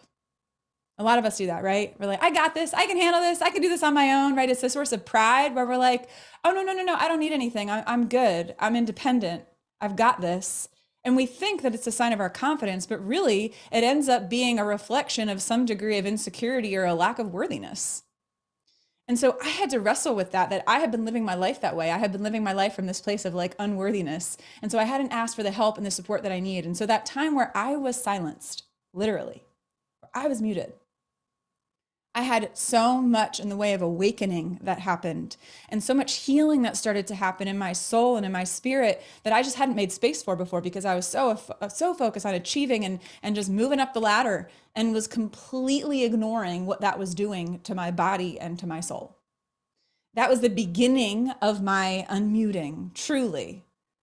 And over the next year and a half or so, I started to realize the job I'd been in, the corporate world I'd been in for over a decade, that was not the thing I really wanted to do, that I really had this desire deep down inside me that I wanted to do my own thing, that I wanted to be a speaker and a trainer and a facilitator full time. And I didn't want to have to ask permission, and I didn't want somebody else to tell me what I could do or who I could work with or how I could do it. And so in the summer of 2018, I started to just ask some questions and started to reflect. And I was at a conference and I talked to a guy. We all have these moments. You have these moments in your life where you can think, it's called like a sliding door moment, where something changes, where if you'd made a different decision, your life could have gone down a fundamentally different path. Can you think of something like that? Where you've like made a fundamentally different decision, and if you had slid the door the other way, your life might have turned out completely differently. I was at a conference at a bar. I heard that there was a guy named Clay who was a speaker. I said, I want to talk to him because that's what I want to do with my life. And I asked him, where should I go if I want to learn how to like really hone my speaking skills? He said, there's a guy named Michael Port. He and his wife have a company called Heroic Public Speaking. I said, all right, bought the book before I left the bar. Found out that they're based near Philadelphia, and I'm in Baltimore. So 2 months later, I'm in a room in the Kimmel Center in Philadelphia with 500 people from all over the world who want to learn how to be better speakers. And I felt this stirring in my soul, this thing that wanted a voice, that wanted to be heard, that even though it didn't make any logical, rational sense, and even though the amount of money I was putting toward this thing would cause me to clear out my bank account and the inheritance we just gotten from my grandmother passing, who, by the way, did not really have a voice in her marriage and in her life, I thought, what a wonderful way to honor her. And I called my husband. I said, do you trust me? I'm about to take a serious gamble. And so I unmuted that desire and I moved forward and I signed up for the program. And it was that experience, starting in the fall of 2018, almost exactly 3 years ago to the day that we're in right now, I decided to take that path to move toward creating my own business of speaking. we all have moments in our lives like that, right? Where there's an opportunity that shows up and we're like, I don't know, we hesitate. We do that. We have doubt that comes up and we're like, I'm not sure. I don't know, should I do that? And like our heart and our soul is like, yes, you should do that. And then our mind interrupts it and we're like, oh, I don't know. I'm not really sure. And I let my heart lead on that. I let my soul lead on that. And I signed up for this thing and I get in there and I start sharing my story of how I found my voice. As somebody who was very shy and guarded and protected and muted as a little girl, I didn't share my emotions. I didn't share my feelings. I didn't share my fears. I loved to sing and write, but I wouldn't share it with anybody because it felt too vulnerable. Even though it brought me a tremendous amount of joy in private, I would not share it in public because it felt too vulnerable. And so here I am in this space where I'm sharing my story and I'm talking about how I found my voice in gospel choir in college when I came back from a semester abroad. And it was the first time that I gave myself permission, even though I was terrified. Because by the way, sometimes when we're muted, we're also very, very scared. And it takes a lot of courage for us to unmute ourselves. And I remember I waited until the end of a rehearsal when everyone left because I wanted as small of an audience as possible to be in that room. And I went up to the director and I said, I want to try out for a solo. I want to try out for a solo for the spring concert. And he sent me to the microphone and Gigi knows what's coming. He sent me to the microphone and I said, I closed my eyes and 20 years of joy that I had let just be my own, that I had selfishly kept to myself, because by the way, we do that when we mute ourselves. We're keeping our strengths and our talents and our joys and our gifts and our pain inside because we think it's just ours. No. Other people want to be a part of that too. And so I closed my eyes and I stood in that church and I went up to that microphone and I felt these words in my bones.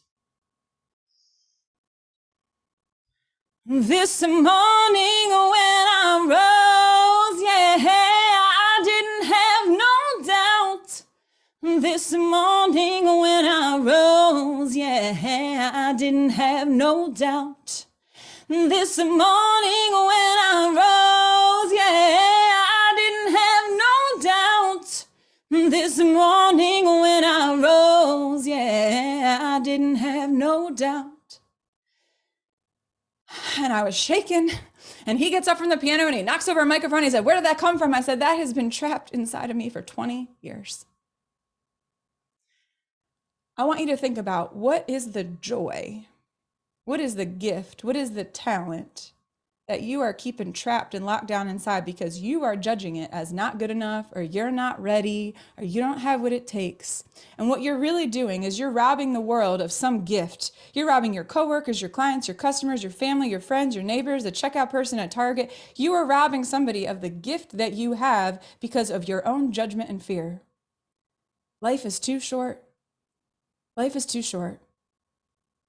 I would rather hit a flat note or have something not go the way that it's supposed to go and know that I showed up courageously with the way that I am meant to show up, because I would rather live with rejection and live with just accepting that maybe it didn't go perfectly than I would live a life of regret. And so for me, the unmuted life is a life of joy, joyful aliveness and courageous expression and boldness. That's why when I launched my company 2 years ago, I said, what am I going to call it? I'm going to call it Unmuted. And that's what I'm going to do. My life's journey is going to be committed to and dedicated to helping people activate these things inside of themselves. So as I close, I just want to invite you to think about in your life, what have you been silencing? What have you been holding back? What have you been muting that you have been judging yourself for, that you have been letting fear take the wheel?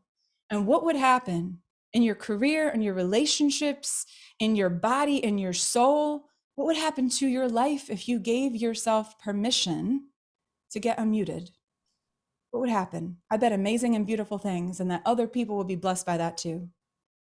So I'll leave you with that. Thank you so much for having me today. I'll drop my link to I have a LinkedIn newsletter called Unmute Yourself. We have over almost 6,000 people that have subscribed to that. And if you want to be a part of that tribe, I'll drop that link in the Facebook page. And if you want to connect with me on my website at Unmuted Life and on Instagram at Unmuted Life. Thank you, Gigi and Melanie, for having me. And I'll be back to help us close as well. Amen. Unmute yourself. Thank you, Rachel. You're welcome. The most popular phrase of COVID, you're on mute. Right? So perfect. Oh, you have such a powerful message. And thank you so much for sharing today, Rachel. We can't wait to hear the closing from you as well. Coming up soon. But yet we have one more speaker. Dr. Anastasia Lewis, and I am excited that you're here. We are going to talk now about, let me get to your bio here because it is powerful. Okay, here we go. You are the Platinum President at Platinum President with Artists International. So you're going to talk to us about build the people. The people will build your business. This is powerful. Thank you so much for sharing all of your knowledge today. Awesome. Can you hear me? Yes. Great. Thank you all so much for this awesome opportunity. Thank you, Gigi.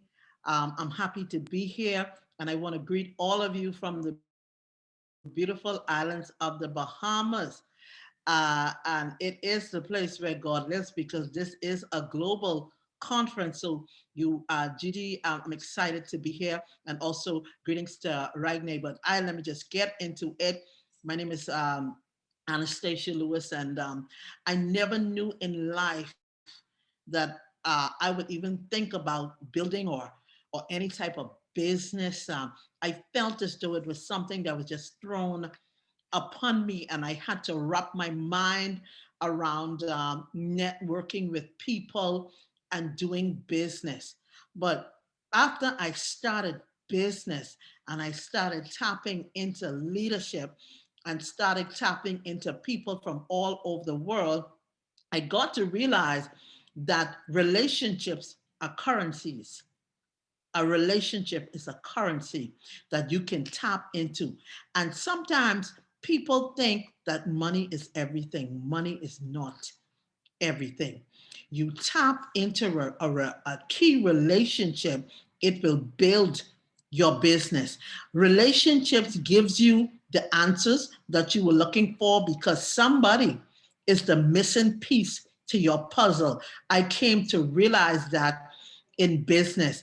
And as I continue to do business, I begin to meet people with different personality types, and I get to understand that most people do not realize that you're not just to be a liability. Most people are just liabilities and not assets.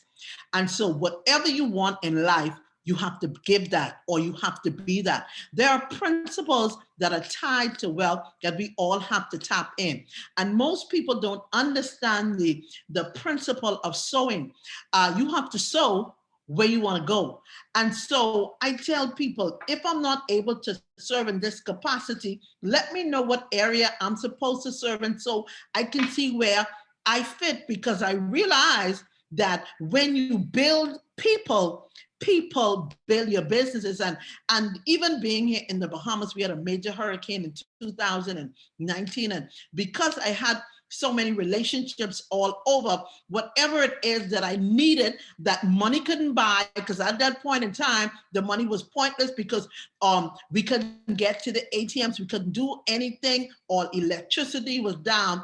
But relationships, I could have called on one or two people and got some things done. At that particular point in time, those relationships became currencies that kept business afloat for me. So I would admonish anybody, tap into key networks and understand the power of networking. You have to network with people because God didn't give everybody everything.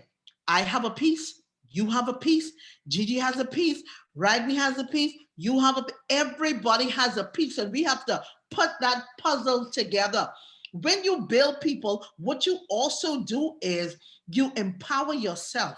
You free yourself, and so you make yourself more valuable. And also what I found out is that you don't get in life what you want. You get in life what you learn to negotiate for. And so in networking, you learn how to negotiate. You learn how to ask for what you want, because a lot of people think that, people are just gonna, in business, just gonna hand you everything. No, you have to ask for what you want, and you have to learn how to negotiate for what you want. And also, Zig Ziglar said this: if you help people get what they want, you in turn are gonna get what you want. And I'm excited about that because I found that to be so truth. I found out that you ought to make sure that you put yourself in environments that you can learn, that you can tap into, because I do know this. If you are the smartest person in the room, you are in the wrong room. You have to be amongst movers and shakers. You have to be in an environment where you feel uncomfortable, wherein people know more than you. You cannot feel intimidated by people's strength. And so I have seen today that there's so much strength on this platform. There's so much strength in this conference. People from different areas, you just tap in and get what it is that you need. And this is a winning environment. Here we go again. Sit with the winners, because the conversation will be different.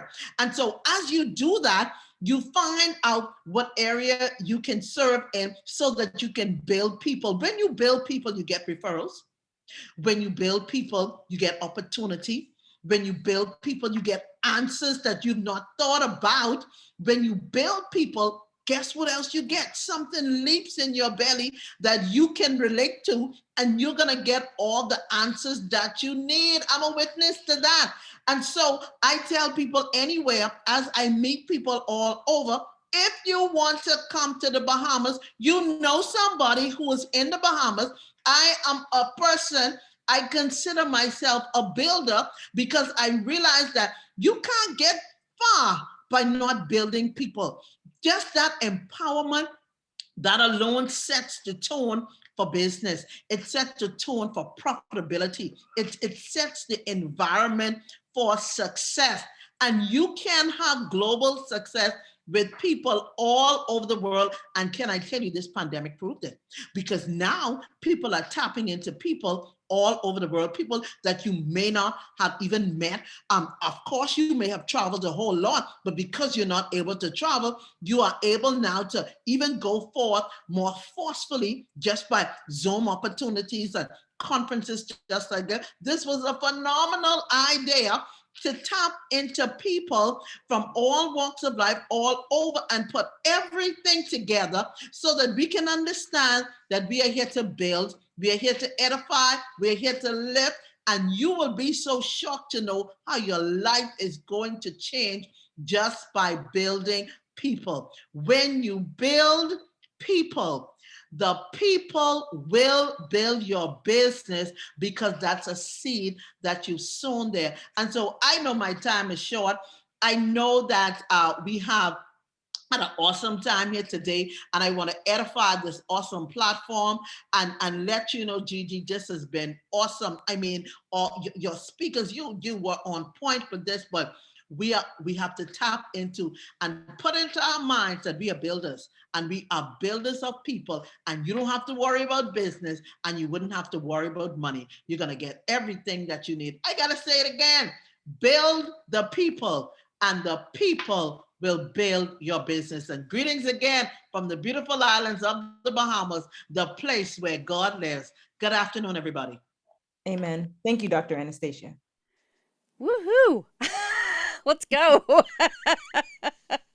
I am fired up. Can we do this another 3 hours? This is awesome. Going on 5 now. Oh my goodness. All right. Our last speaker, last but not least, Malika Gupta. You are a patent licensing consultant, entrepreneur, and I hope I say this right, expat coach? Yes. Okay. Speaker, podcast host, and co-author of Redesign Your 9 to 5. And your topic today is the invisible edge that can make or break your business and intellectual property. Thanks for joining us. Hey, everyone. Oh my God, has been so powerful morning. I am so fired up. Listen, when I say intellectual property is that invisible edge in your business, do you go like, well, copyrights, trademarks, patents, that's all I know about intellectual property, Monica, but what about it and how do I go about in this business? Well, that's why I'm here, my friend. So here's the thing. What are the two important assets in for any business owner? I know it's money and time, right? But there's a third one too, and that is intellectual property assets. You're like, okay, intellectual property assets, what? Let me simplify that for you. Okay, I want you to take out your phones I know though, that piece of technology, we all are spending 8 hours.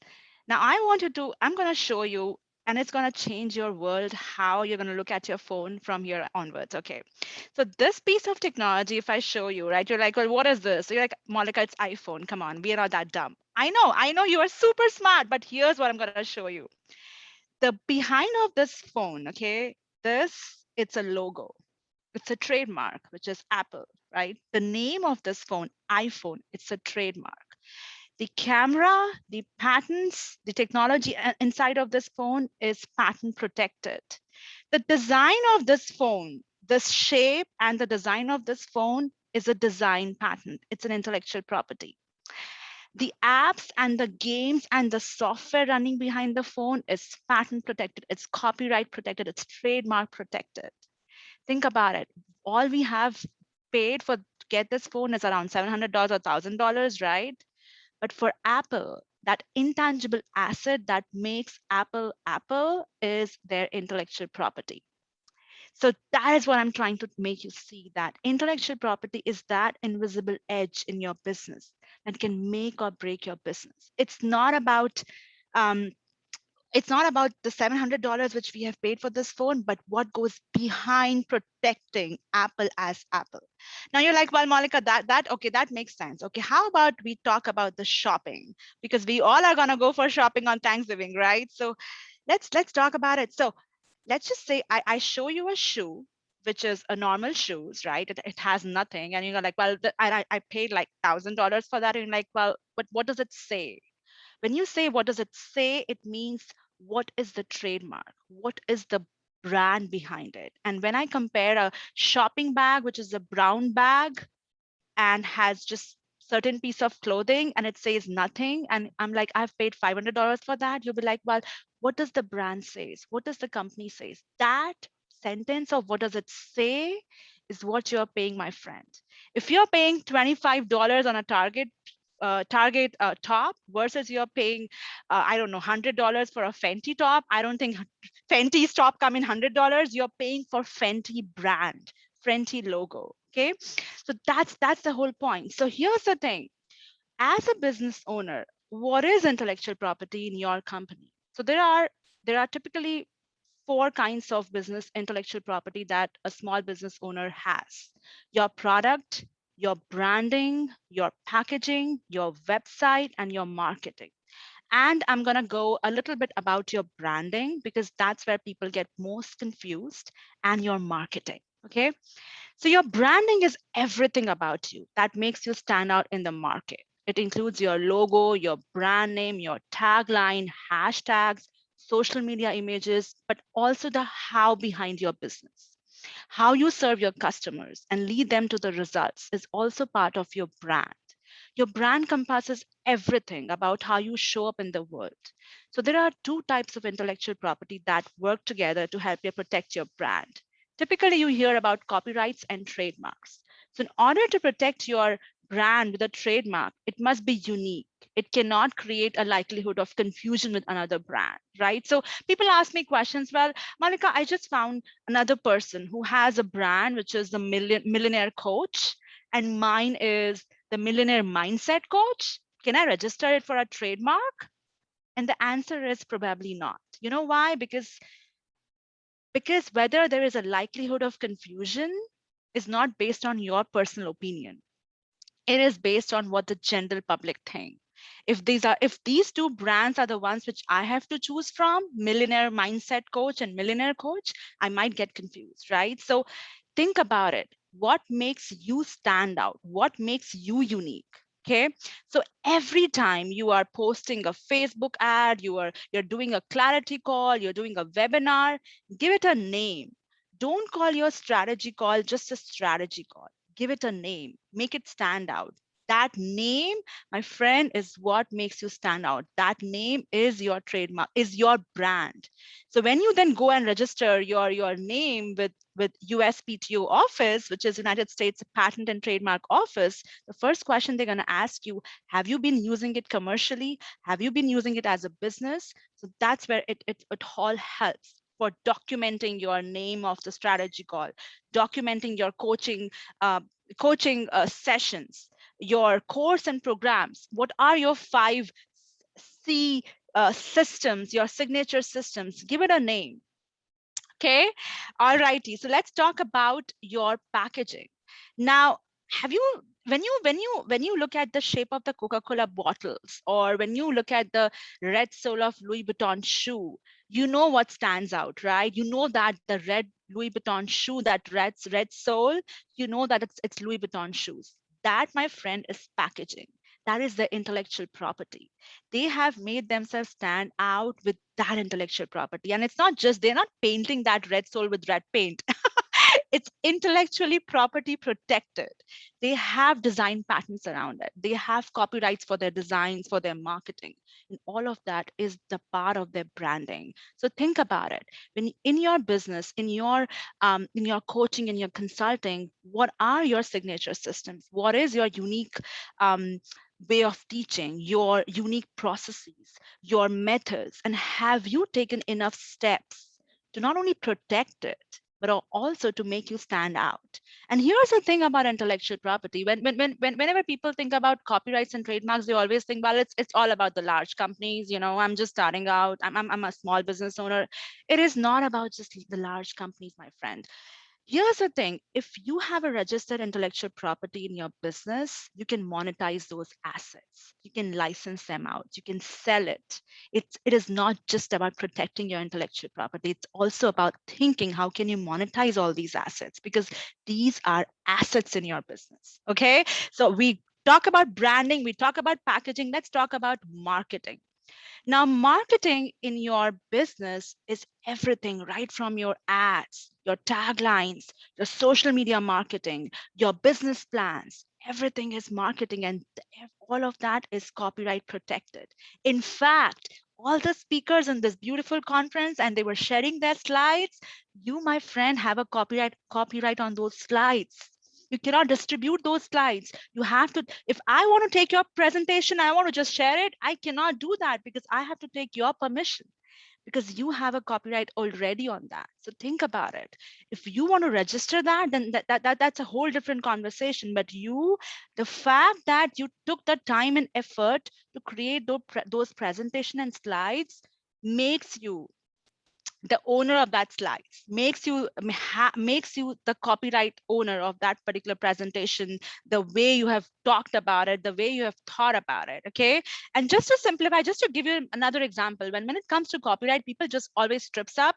Think about it. If I have an idea of writing a poem in Michigan about, I don't know, snow and cloudy sky, right? And somebody in Boston has the same idea of writing a poem on snow and cloudy sky. The way we're going to write that poem, the way we're going to transfer that idea into a medium, let's say a paper, a book, is different. It's not going to be same. And so each one of us has the right on that. Each one of us has that intellectual property right on that particular tangible medium. And that is what it makes so interesting about this. Okay. Now, if this is making some sense, give me some hi, hello in the chat. If this is like, oh my God, this is different. I was not thinking about my business in that way. I don't think I'm going to look at my phone anymore in the same way, because I know that, oh my God, it's logo, it's trademark. Apple is paying so much for that. It's not just $700 and all of that. That is exactly my whole point, was to intrigue you, to make you interested in what is this intellectual property and how do I go about it. And here's my big why of doing this. My big why really is that I see so many entrepreneurs and business owners, they do not make intellectual property strategy in their business as the number one priority. It always stays as something which I'm going to do when I'm going to reach a certain mark of revenue, which I'm going to become a certain kind of company. It should be the top priority. You should be thinking from day one, well, what is my unique standpoint? How do I go about it? How do I protect it? Even if it's about copyright protecting your slides, your videos, your presentations, your speeches, think about it. My second why is that I see so many entrepreneurs and business owners not asking smart questions. And they are at the mercy of attorneys. They're at the mercy of lawyers to guide them, to tell them what their next step is. And I just think that you need to be better prepared for that. And you don't need to read entire law books, but you need to be at least aware about what intellectual property is, the basics, the fundamentals. And that is where I come in picture. I am that middle person between you and your attorney. I am that bridge. My unique background of technology, law, and business puts me in a unique position to help you in scenarios. I have 10 years of experience in this field. Believe me or not, I have two masters, a master's in biotechnology and a master's in intellectual property management from Chicago Kent College of Law. And I have worked with several Fortune 500 corporates in intellectual property and legal department. And I know that how much of this is such a big question mark when it comes to protecting your intellectual property assets for so many business owners. And that makes me my big why to help you see that you, my friend, can be on those attorney calls prepared and asking smart questions and not waste your time and money by not being aware about it and by not making it a top priority. And that is my big why. So as I leave you with these intriguing questions and to be respectful of my time here, I want to invite you, if you have questions, if this has opened something for you about intellectual property, and I know I talk fast, I talk really fast. I've tried this several times, but you know what? It doesn't help. But if you want to take some time to talk to me and let's get on a call or something, you can connect me on LinkedIn. That is the best way to connect with me. I go with the same name, Malika Gupta, and I'm happy to help you out there. Or we can talk more about what is the intellectual property right now in your business. I'm happy to do that. And thank you so much, Gigi. This was great, and thank you for having me. Thank you, Malika. Thank you, Malika. That was so great. I was like checking out my website right now. What needs to be changed? That's awesome. Thank you so much for being our final speaker. We really appreciate you. Okay, so now we come to the close of our program, and we always end these with a prayer. So I'd like to introduce Amber Lyons. It's going to lead us. Amber is the CEO and founder from Pain to Purpose Incorporated. She's become known for her authentic, loving spirit, queen of smooches, vibrant personality, and her fiery passion as a transformational speaker, domestic violence, teen dating violence, youth advocate, author, ordained elder, intercessory prayer leader, podcast host, producer, and global youth leader. Her life's work and purpose has helped people transition from a place of pain and to live into their purpose through embracing healthy relationship skills. She diligently works to help rebuild the village of support for our youth and create collaborative opportunities for them that will position them for leadership success. The work of her healing pain through the Arts Youth Program, has become known and acknowledged nationally and globally, which has also elevated her to the global leader of World Women Conference and Awards, Young Leaders Club, under the leadership of founder Ragni Sinikas. So thank you for joining us today, Amber, and for closing us out in prayer. Good afternoon, good evening, good morning, wherever you are in the world. Thank you for having me here today to my World Women's Conference and Award. Sister Gigi, thank you for this invitation to pray. It's just amazing. God's timing is always perfect. As you can see, I have on my clergy. I'm about to head out to pray at a funeral. So when Gigi touch base, I was like, okay, I guess I'm ready to pray.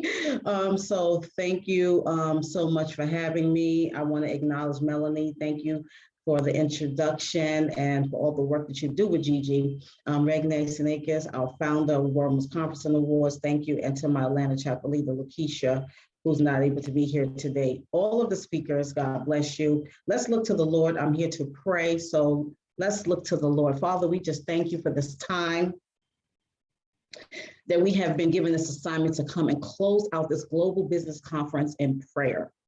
First of all, we want to thank you for this opportunity and this space that you have provided for us to be able to cover these men and women, these dynamic speakers, business people, leaders and visionaries all over the world. We thank you for them coming together. We thank you for the visionary, Rageline Gigi Sabat, who had the vision to bring together men and women who can pour into others in regards to expanding, tweaking, to perfecting and enlarging their territorial business acumen. God, we just give your name the glory, the honor, and the praise for this opportunity to cover these men and women. We ask that you would cause us to, as the word says, to in business be men. Help us to be able to not wear our feelings on our sleeve, but help us to be able to have the mindset to be able to speak up when needed and to be able to tweak even our own attitudes when needed, oh God. Help us to be able to not be money hungry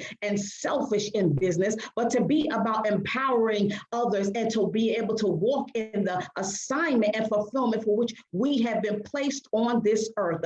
We thank you, oh God, that you would expand the territories and all of the information that has been given today, that has been shared today by these dynamic speakers and panelists. We ask, oh God, that you would open up our minds. We can't pour from an empty vessel, as we heard, and we have to be able to recover from trauma and not to be stuck where we were, but to use what we have gone through as a catalyst to be able to help pour in healing into others. We thank you that you would help us to be able to reach tangible places and get on stages or whatever it is that our desire is. Even as we heard the speaker say that she gave it all up and aligned with her husband and went into full time. If that is our desire, open up the opportunities and the doors that we may be able to move into new areas and business and pour in the resources and the connections. I heard opportunities create opportunities. And we thank you for the opportunities that you're creating for us as we network, as we collaborate, as we support one another. Open up the opportunities for our business to go forth, for our businesses to be able to gain financial resources, because it takes finances to continue to create content and create ideas and create, oh God, the things that we need to do to be able to be a catalyst for change for this world. So we thank you for this, oh God. We thank you for this opportunity. We thank you for covering each and every one that prayed today with your precious blood. Keep us safe as we go through this holiday season, as we go through this time of gathering with friends and family. We also heard that our attitude it will determine our altitude. And we thank you that we have an attitude of gratitude today, that you are great. We're grateful to have this space to cover these men and women in prayer. And we give your name the glory, the honor, and the praise. It's in Jesus' name that I pray. And I thank you, oh God, for this opportunity again. Bless Gigi and everything that she has planned to do for 2022. Every man and woman, whatever they have planned for 2022, let it become alive and breathing. Let it take on legs and walk. Continue to expand our territory. We thank you for the prayer of Jabez that says, enlarge, will you not enlarge our territory? And we thank you for doing that. In Jesus' name, amen. Amen. Thank you, Amber. And thank you, everyone. Thank you to our speakers and our sponsors. I truly appreciate you. And before we close here, we'll end out with a song by Rachel Drunken Miller. All right. I feel like so much of what this day represents is coming together in community, being together in community, being supported, recognizing that, especially in the past 18 months, if we've learned anything, hopefully, we have learned that we can't do all of this by ourselves. And that when we don't feel like we have the courage to stand on our own, and this is coming from someone who got hit by a pickup truck and fractured my back 18 months ago, that sometimes we just got to lean on other people. So I know we're all muted, but I'm just going to invite y'all to, in your space where you are, to sing along with me in your own way, because I know that this is a song that all of you know. I'm going to sing a part of it. I won't sing the whole thing. I'll sing a part of it. So here we go. Sometimes in our lives, we all have pain. We all have sorrow. But if we are wise, we know that there's always tomorrow. Lean on me when you're not strong, and I'll be your friend. I'll help you carry on, for it won't be long So I'm gonna need somebody to lean on. You just call on me, brother, when you need a hand. We all need somebody to lean on. I just might have a problem that you'll understand. We all need somebody to lean on. We all need somebody to lean on. Thank you all. Thank you. Thank you. Thank you, Rachel. Thank you, everyone. you. God bless you and be safe. Thank you so Thank you, much. everyone. God bless you. Smooches.